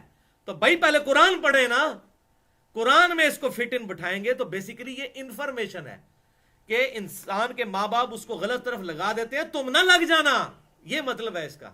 نہ کہ یہ ہے کہ ٹھیک ہے جدھر ماں باپ لگے ہوئے ادھر ہی لگے رہو, یہ مطلب نہیں ہے اس کا. اس حوالے سے میری وہ جو گفتگو ہے نا مسئلہ نمبر 71A اور 71B، بزرگوں کی اندھا دھند پیروی کا انجام اور اس کا علاج، اس کو آپ سنیں تو اللہ تبارک تعالیٰ نے قرآن پاک میں کھول کر بیان کیا ہے کہ حق ہم نے واضح کر دیا. اب آج کا آخری ٹاپک ہم ڈسکس کرتے ہیں انشاءاللہ، ٹاپک نمبر 3. اس میں آپ کو یہ پتا چل جائے گا نور علی نور. ایک نور اللہ نے ہماری جبلت میں رکھا کہ توحید رکھ دی، ہر بندے کو عقل دے دی، الہام کر دیا اس کو اچھائی اور برائی کا علم، اور اس پر نور یہ کہ حجت ہی تمام کر دی اپنے انبیاء کرام علیہ السلام کو مبعوث فرما کر، اور خصوصاً ہماری خوش قسمتی کہ بالآخر سلسلہ نبوت امام کائنات سید الاولین والآخرین شفیع المذنبین رحمت للعالمین سیدنا و مولانا امام اعظم محمد رسول اللہ صلی اللہ علیہ وسلم پر مکمل فرمایا. ما کان محمد ابا احد من رجالکم ولکن رسول اللہ و خاتم النبیین، سورۃ الاحزاب آیت نمبر 40، جس میں میرا مسئلہ نمبر 40 بھی ہے ختم نبوت پہ. محمد صلی اللہ علیہ وسلم تم مردوں میں سے کسی کے باپ نہیں بلکہ وہ تو اللہ کے رسول اور سلسلہ نبوت کی مہر ہیں اور سلسلہ نبوت کو ختم فرمانے والے ہیں، خاتم بھی ہیں اور خاتم بھی ہیں. یہ جو قادیانی دھوکہ دیتے ہیں اس حوالے سے مسئلہ نمبر 40 میرا ریکارڈڈ ہے اسی آیت کے کانٹیکسٹ میں. تو یہ تیسرا ٹاپک ہے، اللہ نے انسان کی ہدایت کے لیے اپنے انبیاء کرام علیہ السلام کو مبعوث فرما کر حجت تمام کر دی، آخری درجے میں دلیل. ریفرنس نمبر 11 سورۃ البقرہ آیت نمبر 38 اور 39. قُلْ اهْبِطُوا مِنْهَا جَمِيعًا. اللہ تعالیٰ نے جب آدم علیہ السلام، اور ظاہر ہے 19 ساری اولاد پیدا ہونی تھی، جب ان کو زمین پر اترنے کا حکم دیا تو کہا، ہم نے ان سے فرمایا کہ اب اتر جاؤ زمین پر. فَإِمَّا يَأْتِيَنَّكُم مِّنِّي هُدًى. تو اب جب کبھی بھی کوئی ہدایت کی بات تمہارے پاس آئے گی، یعنی کتاب کی شکل میں، فَمَن تَبِعَ هُدَايَا فَلَا خَوْفٌ عَلَيْهِمْ وَلَا هُمْ يَحْزَنُونَ. تو جو کوئی اس ہدایت کی پیروی کریں گے نہ ان کو کوئی خوف ہوگا نہ ان کو کوئی غم. وَالَّذِينَ كَفَرُوا وَكَذَّبُوا بِآيَاتِنَا. اور جو لوگ کفر کریں گے، انکار کر دیں گے ہماری آیات کا اور اسے جھٹلا دیں گے، اولئک اصحاب النار هم فیہا خالدون. تو وہی ہوں گے دوست کی ہمیشہ اس میں رہنے والے. اپنی مرضی سے وہ چوائس کریں گے خود دوزخ. ہم تو ہدایت بھی کہ کتابیں بھی ساتھ پیغمبر بھی بھیجیں گے انشاءاللہ. 12واں ریفرنس سورہ طٰہٰ کی آیت نمبر 123، جس آیت کو میں کہا کرتا ہوں کہ یہ مسئلہ تقدیر کا سلوشن ہے. اس آیت میں مسئلہ تقدیر کا حل، سورہ طٰہٰ آیت نمبر 123. قَالَ اهْبِطَا مِنْهَا جَمِيعًا. ہم نے قصہ آدم اور ابلیس کے کانٹیکسٹ میں آ رہا ہے کہ ہم نے جب انسان کو کہا کہ زمین پر اتر جاؤ، سب کے سب بَعْضُكُمْ لِبَعْضٍ عَدُوٌّ، تم میں سے بعض کے دشمن ہوں گے، لیکن ایک بات یاد رکھنا، فَإِمَّا يَأْتِيَنَّكُم مِّنِّي هُدًى. اب جب کبھی بھی کوئی ہدایت کی کتاب تمہارے پاس آئے گی میری طرف سے انسانوں دنیا میں، فَمَنِ اتَّبَعَ هُدَايَا فَلَا يَضِلُّ وَلَا يَشْقَىٰ. تو جو کوئی ہدایت کی پیروی کرے گا، اتباع کرے گا، تو وہ نہ گمراہ ہوگا اور نہ بدبخت ہوگا. پتہ چل گیا تقدیر کا مسئلہ. بدبخت کون ہوتا ہے؟ جو کتاب کی پیروی نہ کرے، خود ہی نہیں کرے گا. آج گورنمنٹ آف پاکستان اناؤنسمنٹ کرے نا کہ جو شخص روزانہ 1 صفحہ قرآن کا ترجمے سے پڑھے تو اسے فی دن 1,00,000 روپیہ وظیفہ دیا جائے گا. تو کیا خیال ہے لوگ نہیں پڑھیں گے؟ لوگ کہیں گے جناب 2 کے جناب اسی روزانہ ایک قرآن ختم کریں گے، جناب مہربانی کرو جناب صاحب، تب پہلے ہی کر لو ساڑھا. اس کا مطلب انسان خود ہدایت اور گمراہی خرید رہے ہیں نا. تو اللہ تعالیٰ فرما رہا ہے مسئلہ تقدیر کا حل سورہ طٰہٰ کی آیت نمبر 123 ہے میرے نزدیک، کہ جو کوئی ہدایت کی پیروی کرے گا فلا یضل، نہ وہ گمراہ ہوگا، ولا یشقا، اور نہ وہ شکی ہوگا، نہ بدبخت ہوگا. بدبخت انسان وہ ہے جو خود بدبختی کماتا ہے، اور جو خود ہدایت کمائے گا تو وہ آپ نے سن لیا، فمن تبع ہدایا فلا خوف علیہم ولا هم یحزنون. جو ہدایت کی پیروی کرے گا نہ اسے کوئی خوف ہوگا نہ اسے غم. ورنہ تو اس پہ تو میں کہتا ہوں اس آیت کے اوپر تو قلم ٹوٹ جاتا ہے. مسئلہ تقدیر کا حل، وہ بدبخت نہیں ہوگا نہ گمراہ ہوگا جو ہدایت کی پیروی کرے گا. اور اس پہ میں بولا کرتا ہوں کہ بھائیوں، رسولوں کا مقدمہ اور ان کتابوں کا مقدمہ اسی بات پر قائم ہے کہ انسان کو اختیار دیا گیا ہے اپنی خود چوائس کرنے کا، حق اور باطل کی. ورنہ تو رسولوں کا دنیا میں آنے کا مقصد ہی نہیں ہے. اگر انسان کو اختیار نہیں دیا گیا, کتابیں بھیجنے کا مقصد ہی نہیں, پھر تو اللہ تعالیٰ نے ہمیں روبوٹ بنایا ہے فرشتوں کی طرح معاذ اللہ. تو رسولوں کا مقدمہ ہی اس بات پر قائم ہے معاذ اللہ, ورنہ تو رسولوں کی کوئی ضرورت ہی نہیں ہے. تو اللہ نے یہ جو پیغمبر بھیجے, اور اب اگلی آیات میں آپ کو کلیئر ہو جائے گا. سورۃ النساء کی آیت نمبر 165, جس پہ میں نے تقریباً 2 گھنٹے گفتگو کی تھی, مسئلہ نمبر 38, رسولوں کی بعثت کا مقصد کیا ہے. کمال اللہ تعالیٰ نے, یقین کریں ہماری انسٹنکٹ کے اوپر اٹیک کیا ہے. رسولم مبشرین و منذرین, ہم نے رسول بھیجے بشارت دیتے ہوئے اور ڈر سناتے ہوئے. یعنی ایمان والوں کو, جو ایمان لے ہیں ان کو جنت کی بشارت, اور جو ایمان نہیں لائیں گے, نیک اعمال نہیں کریں گے, انہیں دوزخ کا ڈر. اور کس لیے؟ لِأَلَّا يَكُونَ لِلنَّاسِ عَلَى اللَّهِ حُجَّةٌ, تاکہ انسانوں کے پاس کوئی حجت نہ ہو جائے اللہ کے خلاف بعد الرسل, رسولوں کے آ جانے کے بعد. اللہ تعالیٰ ہمارا, ہم نے رسول کیوں بھیجے؟ تاکہ کوئی انسان ہم پہ حجت نہ قائم کر دے, یا اللہ ہمیں تو پتہ ہی نہیں چلا, انسٹنکٹ کافی نہیں تھی, کوئی پیغمبر آنا چاہیے تھا. تو اللہ تعالیٰ ہمارا تو میں بانا پہلے ہی ختم کر چھڑا ہے, تاکہ رسولوں کے آنے کے بعد کسی کے پاس حجت اور دلیل نہ رہ جائے اللہ کے خلاف. اللہ کو تو ڈر نہیں کسی کا کہ میرے خلاف کوئی دلیل کھڑی کرے, یہ اس کی رحمت ہے. اللہ تعالیٰ فرماتا ہے دیکھو میں نے اپنی سیف سائڈ کر لی ہے اس حوالے سے کہ کوئی شخص بہانہ نہ بنائے, رسولوں کے آ جانے کے بعد کسی انسان کے پاس کوئی دلیل ہمارے خلاف نہ رہ جائے. وَقَانَ اللَّهُ عَزِيزًا حَكِيمًا, اور اللہ تعالیٰ غالب ہے, حکمت والا ہے. غالب ہے, بغیر رسولوں کے بھی ہدایت دے سکتا تھا, لیکن اس کی حکمت کا تقاضا ہے کہ اس نے رسولوں کا سلسلہ شروع کیا. رسولوں کا محتاج نہیں ہے اللہ تعالیٰ, لیکن اس نے طریقہ یہی اڈاپٹ کیا کہ رسولوں کے ذریعے, کتابوں کے ذریعے. لہٰذا آج بھی کسی نے حق کی الٹیمیٹ حق تک پہنچنا ہے تو کتابوں اور رسولوں کے ذریعے, بزرگوں بابوں کے ذریعے اور مولویوں کے ذریعے نہیں. ہاں, جو عالم آپ کو کتاب و سنت کی بات بتائے وہ ہمارے سر کا تاج ہے, اس کی قدموں کی خاک ہماری آنکھوں کا سرما. ٹھیک ہے جی, اگر ہمیں وہ اللہ اور اس کے محبوب صلی اللہ علیہ وسلم کی بات بتائے, اگر وہ اپنی طرف سے فیبریکیٹڈ دین بتائے گا, پھر تو وہ تو اولئک کالانعام بل ہم اضل, وہ تو چوپایوں کی مانند بلکہ ان سے بھی گئے گزرے.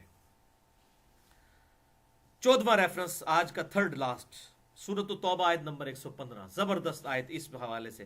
وما کان اللہ لیضل قوما بعد اذ ہداہم, اور اللہ تعالی کسی قوم کو گمراہ نہیں کرتا بعد اس کے کہ اسے ہدایت اللہ تعالی دکھا دے.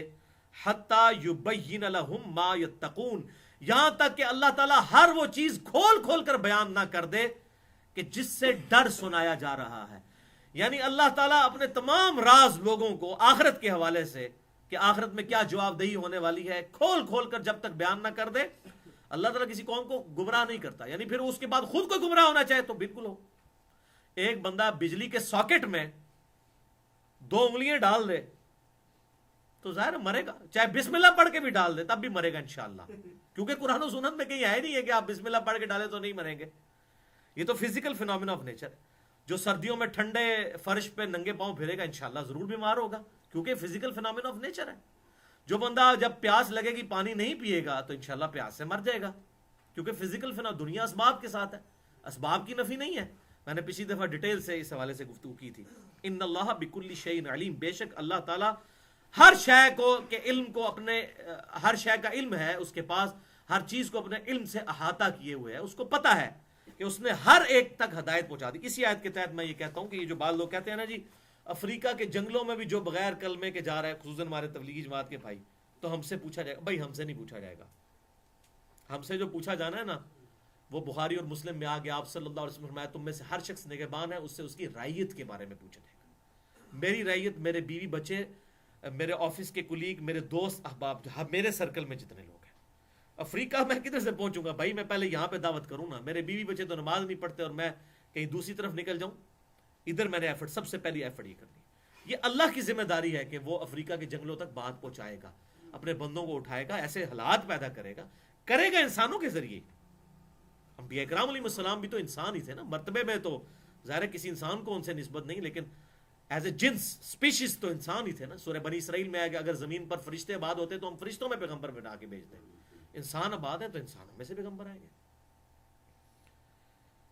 تو اللہ تعالیٰ نے خود اپنے اوپر ذمہ داری لی ہے سورہ توبہ آیت نمبر 115 کے تحت.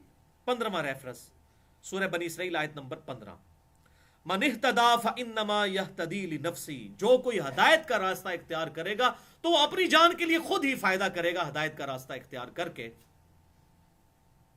ومن ضل فانما یضل علیہا، اور جو خود گمراہی خریدے گا تو اس کی گمراہی کا وبال بھی اس پر ہی ہوگا. یعنی خود کوئی گمراہ ہونا چاہتا ہے تو کسی پیغمبر پہ کوئی وبال نہیں ہوگا، کسی نیک آدمی پہ وبال نہیں ہوگا. سورۃ البقرہ میں آیا نبی ہم آپ سے نہیں پوچھیں گے صلی اللہ علیہ وسلم کہ لوگ دوزخ میں کیوں چلے گئے، آپ کا کام ہے صرف پہنچانا. اگر کسی نے نہیں مانا تو جائے خود دوزخ میں. انا ہدیناہ السبیل اما شاکرا و اما کفورا، یہ بڑی امپورٹنٹ آیت ہے، انشاءاللہ اگلی دفعہ آ جائے گی. ہم نے ہدایت کا راستہ واضح کر دیا، چاہے تو اسے اختیار کرو چاہے انکار کرو، تمہاری مرضی. ولا تزر وازرۃ وزر اخرى، وہی بات دوبارہ آ گئی، کوئی جان بوجھ اٹھانے والی کسی دوسرے کے اعمال کا بوجھ نہیں اٹھائے گی. دیکھیں قرآن میں کتنی دفعہ یہ آیت آ چکی ہے، یہ ہمارے 2 پیجز میں کوئی تیسری دفعہ آ رہی ہے. یہ کوئی جان کسی دوسری جان کا بوجھ نہیں اٹھائے گی. وما كنا معذبین حتی نبعث رسولا، اور ہم عذاب دینے والے نہیں ہیں ہرگز جب تک کہ رسول کو مبعوث نہ کر دیں کسی قوم میں.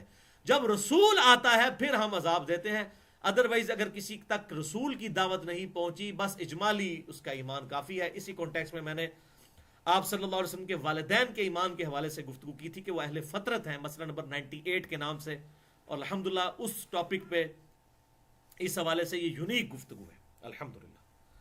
تو ہم کسی کو عذاب دینے والے نہیں جب تک رسول مبعوث نہ کر دیں. یعنی اللہ تعالیٰ نے اپنے اوپر خود ذمہ داری لی ہے کہ رسولوں کا پیغام پہنچانا ہماری ذمہ داری ہے. اسی کانٹیکس میں وہ حدیث بھی یاد کر لیں، کتاب الایمان کی صحیح مسلم میں آپ صلی اللہ علیہ وسلم کی حدیث صحیح مسلم کتاب الایمان پہلے چیپٹر میں، کہ جس یہودی یا عیسائی نے میرے بارے میں سن لیا کہ میں اللہ کا پیغمبر ہوں اور پھر مجھ پر ایمان نہ لایا تو وہ آگ میں جائے گا. اب جس نے سنا ہی نہیں ہے تو اس کے لیے نبیوں پر ایمان لانا ضروری نہیں ہے، اجمالی توحید کا عقیدہ ضروری ہے، یہ بات یاد رکھیے گا. لیکن جو سن لے گا، جس تک دعوت حق پہنچ جائے گی، پھر اس پہ تحقیق کرنا ضروری ہے، حق تک پہنچے گا. اور اب دیکھ رہے ہیں لوگ بڑی تیزی کے ساتھ یہ قرآن پاک پڑھ کے پہنچ رہے ہیں. 2007 میں جیو پاکستان آیا، جو جیو کو انٹرویو دیتے ہوئے کلنٹن نے پاکستان جب آیا تھا اس نے یہ انٹرویو میں بات کی تھی.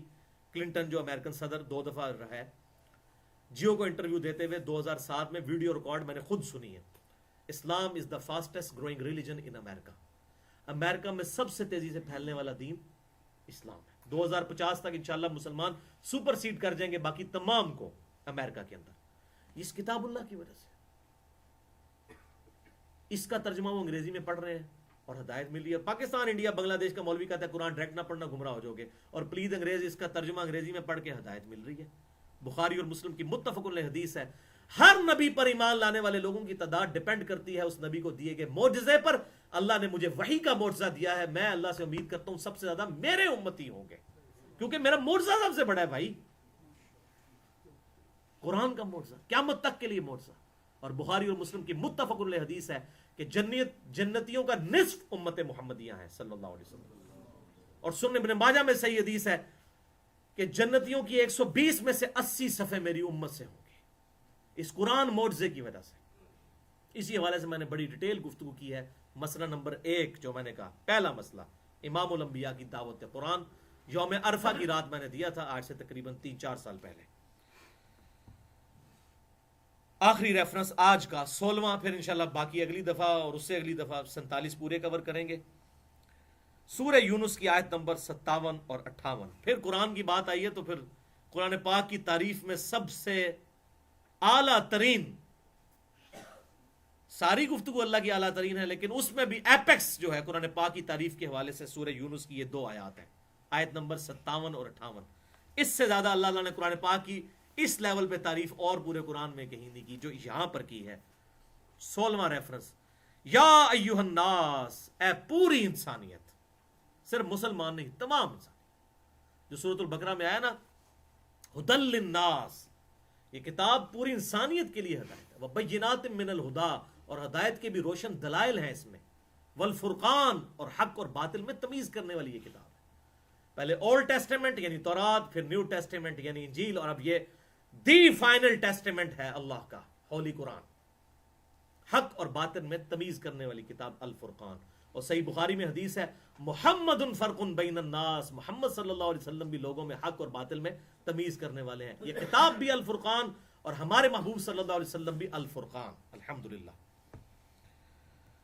اے لوگو قد جاءتکم موعظۃ من ربکم وشفاء لما فی الصدور، بے شک تمہارے رب کے پاس سے تمہاری طرف آ گیا، اللہ تعالیٰ کی طرف سے ایک بہت بہترین واعظ اور ایسی چیز کہ تمہارے دلوں کی بیماریوں، تمہارے سینوں میں چھپی ہوئی بیماریوں کی شفا ہے جس کتاب کے اندر۔ یہ وہ کتاب، سب سے بڑی بیماری شرک اور جتنے بھی رذائل ہیں اخلاق کے، ان سب کا علاج اس کتاب کے اندر ہے۔ وَهُدًى وَرَحْمَةٌ لِّلْمُؤْمِنِينَ، اور ہدایت ہے اور رحمت ہے یہ ایمان لانے والوں کے لیے، ماننے والے۔ ایمان لانے والے سے مراد یہ نہ سمجھیے کہ وہ داڑھی پگڑی اور نمازوں والے، جو ماننا چاہے۔ قرآن پاک کے شروع میں بھی جو آیا نا ہدی للمتقین، یہ ہدایت ہے متقین کے لیے۔ اکثر لوگ کہتے ہیں متقی تو پہلے ہی بڑے پرہیزگار ہے، اس کے لیے کیا ہدایت ہے؟ یہ متقین کا ترجمہ ہی لوگوں نے غلط کیا ہے۔ وہ میں نے مسئلہ نمبر 1 میں سمجھایا، ہدی للمتقین کا مطلب ہے ڈر جانے والوں کے لیے، کہ جس ہستی نے میری مرضی کے بغیر مجھے پیدا کیا وہ میرے ساتھ کچھ بھی کر سکتا ہے۔ جب انسان اس پر غور کرے کہ اس دنیا میں فزیکل فینومینا آف نیچر کے علاوہ بھی ایسی دنیا ہے کہ جو ہمیں نظر نہیں آ رہی، اور سب سے بڑا غیب اللہ ہے جو ان تمام چیزوں کو ٹائنیز ڈیٹیل تک کنٹرول کیے ہوئے ہے، تو انسان فوراً ڈر جاتا ہے، تو اس اللہ کی پناہ حاصل کرنے کی کوشش کرتا ہے۔ اس کے لیے ہے ہدایت یہ، یعنی جو فزیکل فینومینا آف نیچر سے ہٹ کر بھی، فزیکل ورلڈ سے ہٹ کر میٹا فزکس کی طرف جاتا ہے، اس کے لیے قرآن پاک میں ہدایت ہے۔ اور جو یہ سمجھتا ہے سب کچھ یہ فزیکل ورلڈ ہی ہے تو وہ بے وقوف ہے، اس کے لیے ہدایت کوئی نہیں ہے۔ اگر وہ سمجھ رہا ہے کہ انڈے سے چوزا خود بخود نکل رہا ہے، تو ہم زمین و آسمان کی ساری مخلوقات کو دعوت دیتے ہیں ایک انڈا بنا کے بتا دیں اگر یہ کام خود بخود ہو رہا ہے۔ چلیں ہم آپ کو اور ریلیکس کرتے ہیں، انڈا توڑ کے اس کا لیسدار مادہ پلیٹ میں رکھ کے دیتے ہیں، زمین و آسمان کے سارے انٹلیکچوئلز مل کر اس لیسدار مادے میں سے چوزا نہیں، چوزے کی چونچ بنا کے بتا دیں۔ اسی لیے بیولوجی کا لا فائنل ہو چکا ہے کہ living things can never be produce from non living things. جاندار چیزوں کو کبھی بھی بے جان چیزوں سے پیدا نہیں کیا جا سکتا۔ جاندار ہی، مرغی ہی انڈا دے گی، اس میں سے چوزا نکلے گا، چاہے اس انڈے کو آپ مشین میں کے نیچے رکھیں یا مرغی کے نیچے۔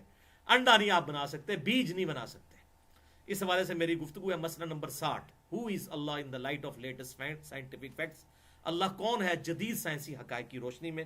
1.25 گھنٹے کی گفتگو ہے، جسے شوق ہو تو وہ دیکھ سکتا ہے۔